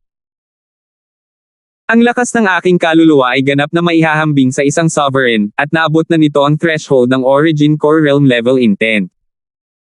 Kapag naabot ko ang pinakamataas na True Lord rank, maaabot ko ang kalahating hakbang na Origin Core Realm sa isang hakbang. Ginugol ni Francis ang karamihan sa kanyang mga pagsisikap sa pag-unawa, at hindi nagtagal, lumipas ang 1 buwan. Sa puntong ito, ang Skeletal Division Leader ay nakapagpino na ng 10 pang isinumpang bangkay ng multo, na sumama sa kabuuang 25 1/4 ng plano. Sa 10 dagdag na bangkay na ito, ang lakas ng array ay tataas ng husto. Kahit na ang normal na kalahating hakbang na Origin Core Realms ay hindi makakaligtas. Nagtiwala ang Skeletal Division Leader. Sa hangin sa itaas ng bundok, mas kumpleto at malakas ang aura ng Spatial Splitting Array. Isang malabong pilak na butas ang lumitaw sa gitna ng hanay na parang pasukan sa isang kuweba. Mga Panginoon, na-stabilize na ang spatial hole. Maaari tayong magpadala ng grupo ng mga tao sa Purple Saint Ruins, ngunit maaari lang tayong magpadala sa isang Small Origin Core Realm, at limitado ang kabuuang bilang ng mga tao. Ang bahagyang pagod na boses ni Grandmaster Yin Kong ay tumunog, at ang mga mata ng 3 Void God Realms ay kumislap nang nagsimula silang mag-usap sa isa't isa. Magpadala ng isang malakas na sovereign isa na madaling makadurog ng ilang normal na sovereign. Iminungkahi ng Golden Skeleton. Hehe, tama. Bagamat ang ibang skeleton na iyon ay nasa Origin Core Realm din, napakahina nito. Dinilaan ng demonyong Panginoon ang kanyang mga labi. Ang Blackcliff Palace at ang Moondemon Palace ay parehong nagrekomenda ng sarili nilang mga eksperto sa Origin Core Realm, dahil ang paglalakbay na ito ay maaaring mga hulugan na maaari nilang makuha ang pinakamaraming benepisyo. Mga Panginoon, hayaan mo na ako. Grand Elder, sapat na ako para alagaan ang asul na buhok at balangkas na iyon. Nagsalita ang ilang soberano sa ibaba. Ito ay isang magandang pagkakataon upang ipakita ang off. Sa katunayan, ang lakas ng isang sovereign mula sa isang 2-star sect ay mas malaki kaysa sa isa mula sa Azure Flower Continent, at lahat ng sovereigns dito ay naniniwala na maaari nilang patayin ang ilang sovereigns kung sila ay kasing mahina ng Skeletal Division Leader. 544. Lahat ng 3 sekta ay nagrekomenda ng kanilang sariling mga soberano. Parehong nasa isip na ng Golden Skeleton at ng Demonyong Panginoon ang kanilang mga pagpipilian. Hindi namin nakuha ang resulta na gusto namin kanina. Ang unang koponan na ipinadala namin ay dapat na makayanan ang kanilang sarili kapag sila ay nasa mga guho. Ang mga mata ng Saint Moon Goddess ay inilibot ang paningin sa karamihan. Naninindigan sila.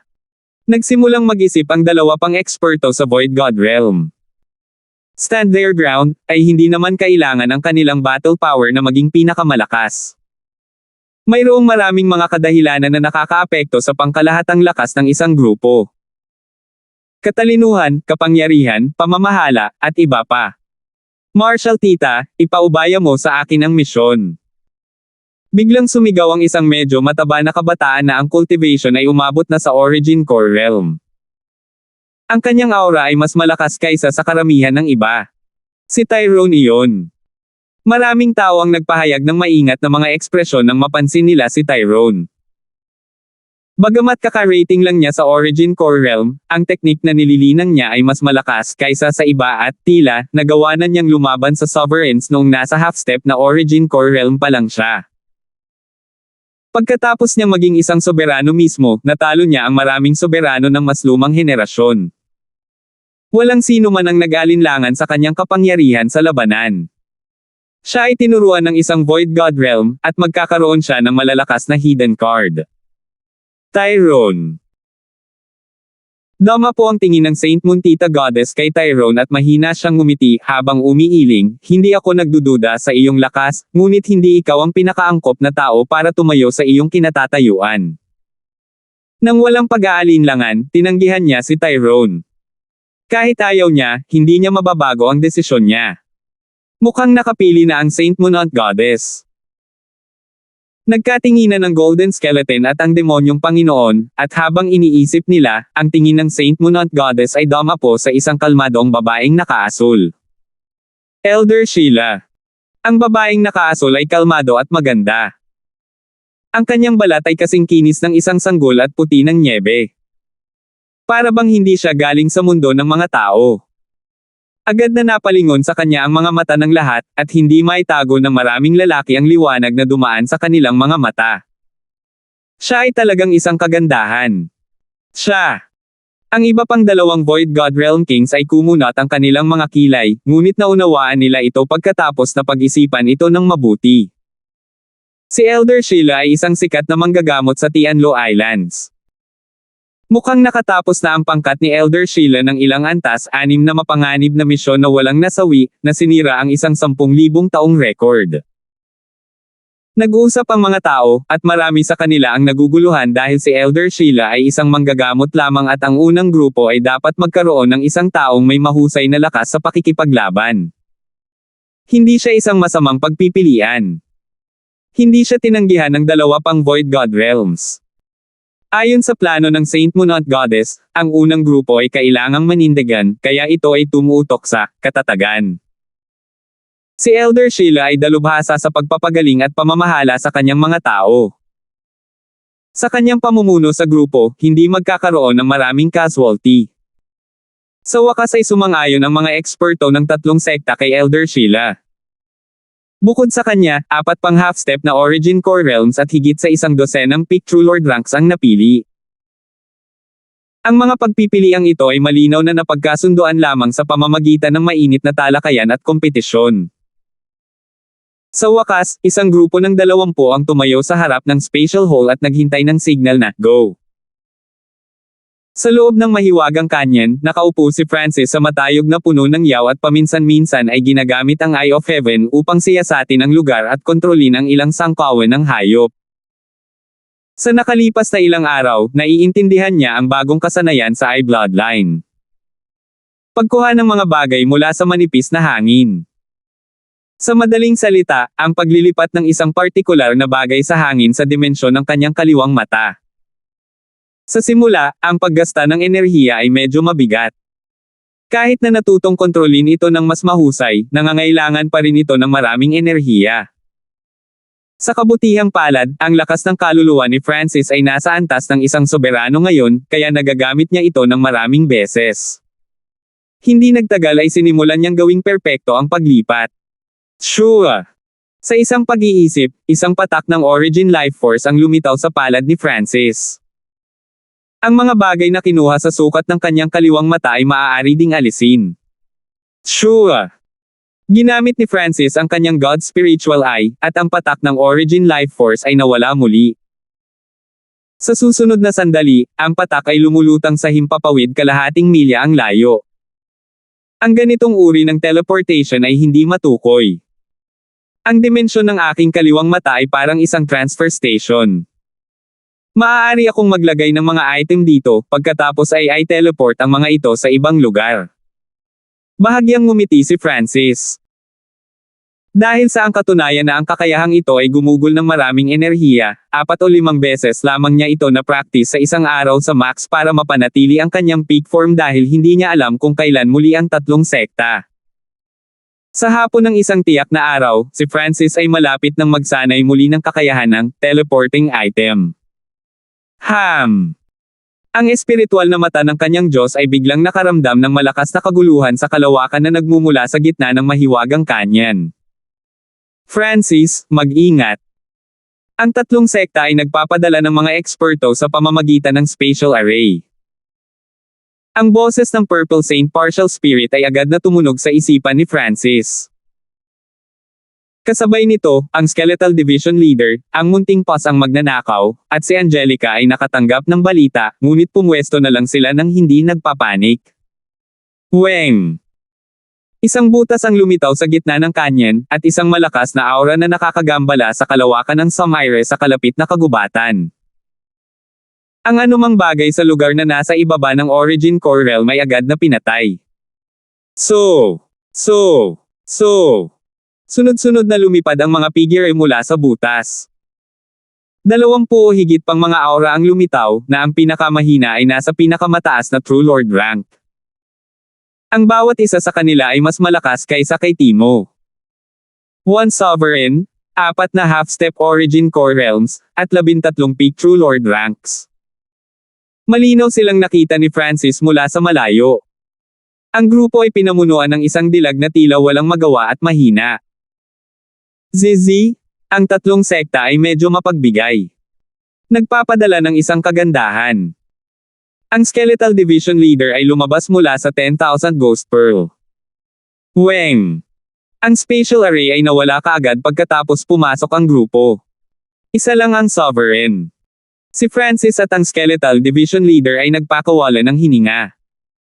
Sa kabutihang palad, ang spatial hole ay maaari lamang magpadala ng isang Sovereign sa isang pagkakataon. Elder Sheila, nandyan si Francis. Ang isa pang magandang babae sa grupo ay lumingon kay Francis.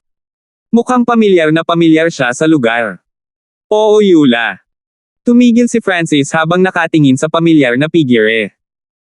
Sa sandaling ito, ang kanyang mukha ay napuno ng lamig at walang ginawa upang itago ang kanyang layuning pumatay. Kung hindi dahil sa katotohanan si Francis ay may Sovereign sa tabi niya, malamang na nakasuhan na siya. 3 taon na ang lumipas mula noon, at ang kanyang paglilinang ay umabot sa kalahating hakbang na Origin Core Realm. Mas malakas na siya ngayon kaysa kay Tyrone noon. Yula, hindi kami umaatake ngayon. Ngumiti si Elder Sheila at nagbigay ng aura na nagpakalma kay Yula. Pagkatapos noon, inutusan niya ang grupo na salakayin at sirain ang malapit na repair at Yuan-Chi gathering arrays. Boom! Ang mga kalapit na hanay ay lubos na nasira. Ang grupo ay napakahusay. Nagulat si Francis at ang Skeletal Division Leader. Sa hindi inaasahang pagkakataon, hindi agad sila inatake ng mga kalaban. Kailangang malaman ng isa na si Francis at ang Skeletal Division Leader ay 1 milya lamang ang layo mula kay Elder Sheila. Pagkatapos, inutusan ni Elder Sheila ang ilan sa mga eksperto na gumawa ng array. Talagang hindi nila tayo pinapansin. Bumagsak ang ekspresyon ng Skeletal Division Leader. Iisa lang ang soberano ng kalaban, kaya hindi siya natakot. Francis, malamang na gusto nilang manindigan dito at bumuo ng isang array na kumukonekta sa labas ng mundo. Sa oras na iyon, walang anumang paghihigpit sa bilang at lakas ng mga eksperto na maaari nilang ipadala. Tumunog ang apurahang boses ng Purple Saint Partial Spirit. Pumunta ka. Si Francis at ang Skeletal Division Leader ay sumugod sa grupo ng walang pag-aalinlangan. Elder Sheila, paparating na sila. Ang boses ni Yula ay apurahan.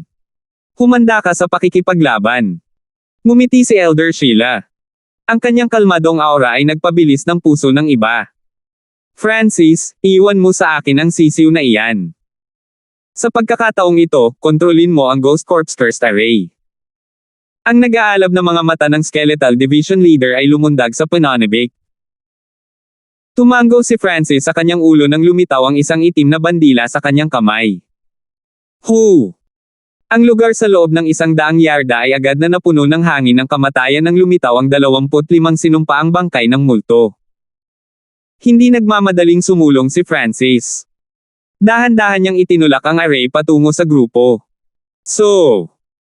Sa sandaling ito, itinutok ng Skeletal Division Leader ang isang ginto at pilak na kuko kay Elder Sheila. Soberano laban sa soberano. Direkta ang target niya kay Elder Sheila. Pagkatapos nitong mahabang panahon ng pahinga, ang lakas ng Skeletal Division Leader ay nakabawi at halos kapareho ng pinakamataas na lakas nito. Ang suntok na ito lamang ay sapat na upang pumatay ng kalahating hakbang na Origin Core Realm mula sa Azure Flower Continent. Huwag mo nang isipin iyon. Si Eula at ang iba pang 3 half-step na Origin Core Realms ay malamig na ngumisi at haharange na sana ito. Hayaan mo ako. Nakangiti si Elder Sheila habang nakataas ang kanyang puting kamay. Isang bula ng tubig ang nabuo sa kanyang kamay. Basag. Bagamat tila magaan at marupok ang bula, naglalaman ito ng siksik na kapangyarihan ng tubig at agad na nabasag sa kuko ng ginto at pilak. Ang kapangyarihan at layunin mula sa bula ay nagpatalon kay Francis at ang Skeletal Division Leader sa takot. Go! Muli namang ikinaway ni Elder Sheila ang kanyang kamay, at ang kupas na bula ay naging agos ng tubig na nagpalipad sa Skeletal Division Leader sa malayo. 545 pagiging perpekto. Ang pagkakaiba sa pagitan ng dalawang sovereign ay agad na nahayag. Gumamit si Elder Sheila ng bula para mapalipad ang Skeletal Division Leader. Hindi maiwasan ni Francis na magulat habang patuloy niyang kinokontrol ang Ghost Corps First Array. Asawa. Ang Skeletal Division Leader ay umungal habang ito ay bumangon mula sa lupa. Isa itong cultivator na nagpalakas ng mga buto nito, kaya hindi nito baliwalain ang mga normal na pag-atake kahit na mula sa half-step Origin Core Realms. Dapat maging malakas si Elder Sheila kung siya ang napiling mamuno sa grupong ito, at dapat ay mayroon siyang isang bagay na wala sa iba. Ang ekspresyon ni Francis ay solemna. Hindi siya nagulat na ang Skeletal Division Leader ay natalo, ngunit ang laki ng pagkakaiba sa lakas ay nakakagulat. Kahit na ang Skeletal Division Leader ay hindi pa ganap na nakarecover, ito ay hindi malayo sa kanyang peak. Kahit na may lakas ito ng isang soberano, pinalipad pa rin ito sa isang galaw. Hahaha. Walang kwenta talaga ang kalansay na iyon. Nagsimulang tumawa ang mga eksperto ng 3 sekta na nanunood. Tumaas ang moral ng grupo ni Elder Sheila. Elder Sheila, dapat nating gamitin ito sa ating kalamangan at pagsulong. Madaling tapusin ang dalawang iyon. Iminungkahi ni Eula at ng kumpanya na umatake. Hindi na kailangan. Si Elder Sheila ay nakatayong hindi kumikibo habang ang isang alon ng tubig ay lumitaw sa kanyang paligid, at ang kanyang mga mata ay lumingon sa madilim na ulap na tumutulak patungo sa kanila. Ito ang kapangyarihan ng Ghost Corps First Array. Hindi napigilan ni Francis na mapabuntong hininga, ang kalmado ni Elder Sheila. Sa totoo lang, hindi niya tinuloy ang pag-atake sa Skeletal Division Leader. Kung narito si Tyrone o ibang taong mahilig makipaglaban, malamang na patuloy silang umaatake sa Skeletal Division Leader. Pagkatapos ng lahat, ang kaluwalhatian at katanyagan ng pagpatay sa isang soberano ay medyo malaki, ngunit iyon ay magbibigay kay Francis ng pagkakataon na patayin ang natitirang mga miyembro ng grupo.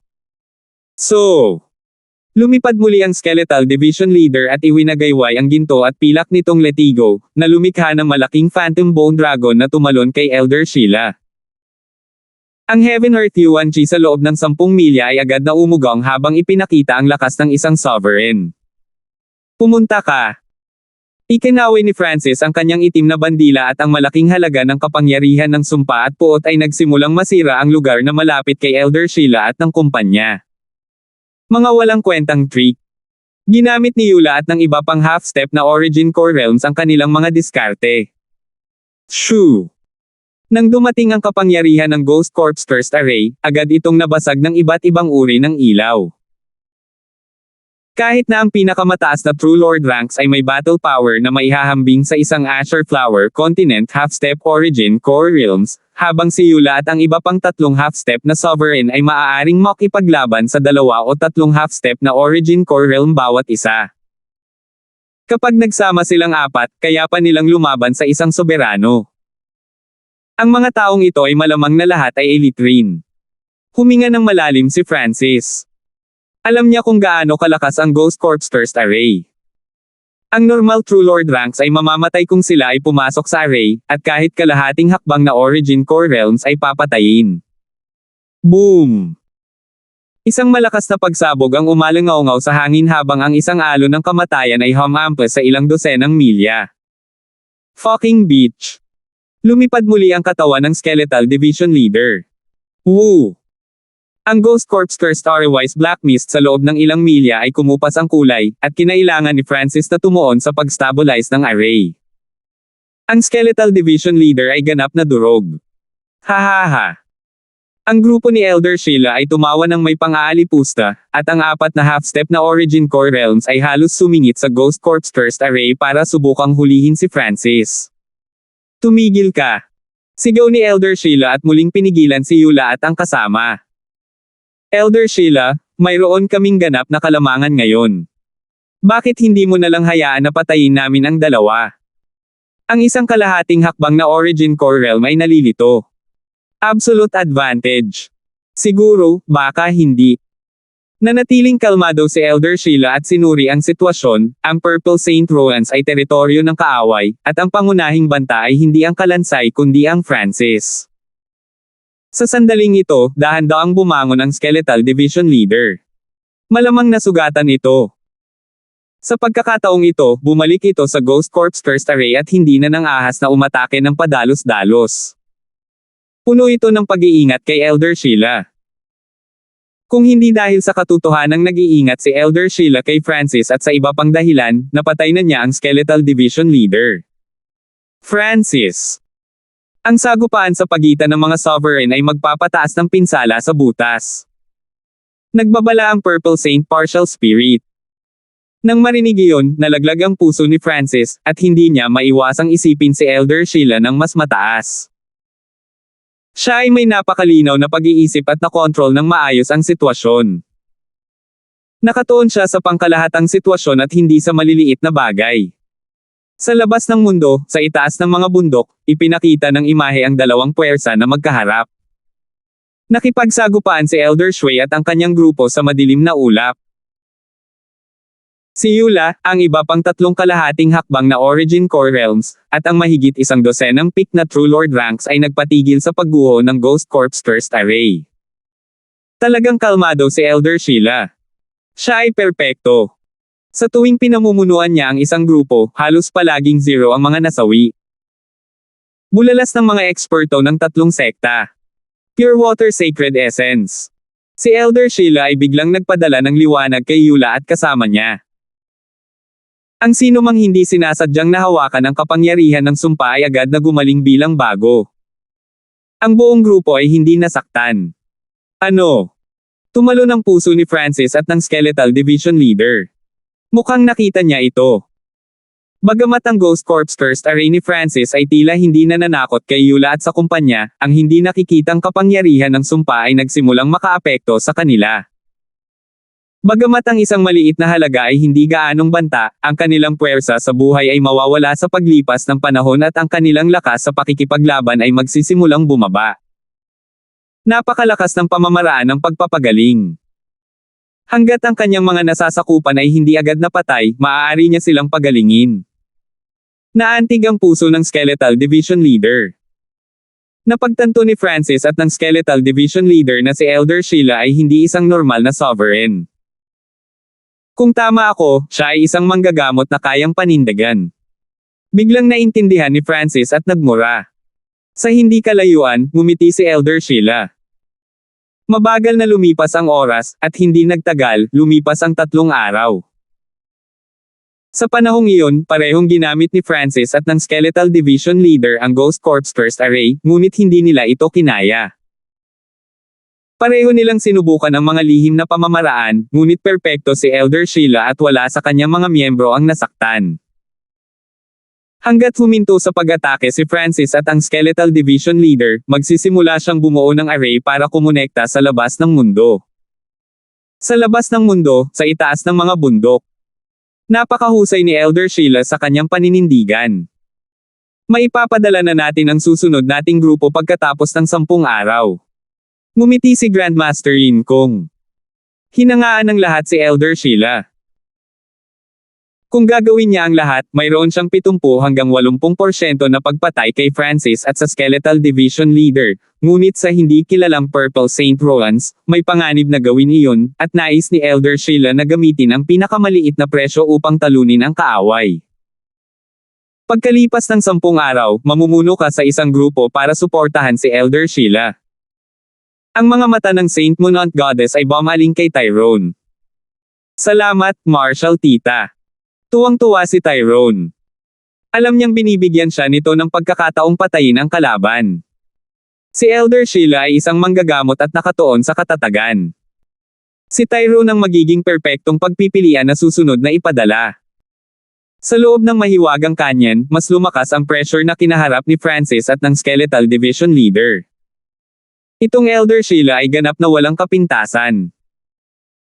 Ang Skeletal Division Leader ay may depressed expression habang ang mga mata ni Francis ay kumikislap habang siya ay bumantong hininga, mukhang kailangan kong gamitin ang lahat ng posibleng paraan ngayon. Francis, gamitin mo ang anumang paraan na mayroon ka kung hindi ay may darating na ibang grupo mula sa 3 sekta. Ang Skeletal Division Leader ay may kakaibang ekspresyon. Sure! Sa isang kidlat, nawala si Francis mula sa Ghost Corpse First Array.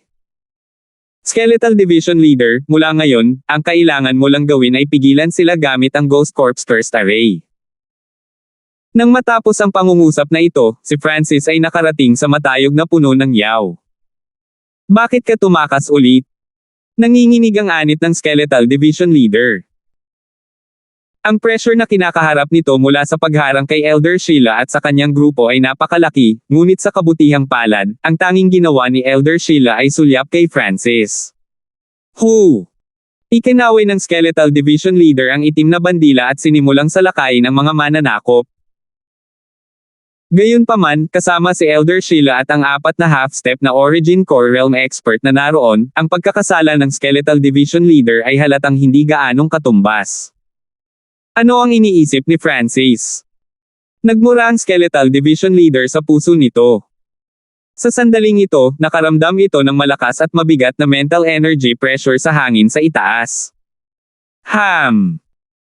Si Elder Sheila at ang kasama ay hindi napigil ang magtaas ng ulo at tumalon sa takot sa kanilang nakita. Sure! Isang transparent na asul na Eye of Heaven ang lumitaw sa langit, na malamig na tumingin sa grupo. Naramdaman nila ang napakalakas na pressure na bumaba sa kanila. Napakalakas ng mental energy aura. Umabot na ba sa sovereign level ang soul strength ni Francis? Nagulat si Elder Sheila at nakaramdam ng pagkabalisa. Sa himpapawid, ang Eye of Heaven ay nagpahayag ng malamig at nakakatakot na layunin. Ang presyon ng enerhiya ng kaisipan ay patuloy na tumataas, at ito ay nagyelo sa langit at lupa. Ang lakas ng kaluluwa ni Francis ay ganap na maihahambing sa isang sovereign at, pagkatapos na pagsamahin sa Wood Spirit Essence Soul, mas malakas pa ito ng kaunti kaysa sa isang normal na Small Origin Core Realm Sovereign. Sa teorya, sa ilalim ng estadong ito, ang lihim na pamamaraan ng eye bloodline ni Francis ay maaaring suriin ang mga normal na sovereigns. Salamat po at sinamahan ninyo ako. Ingat lagi mga master.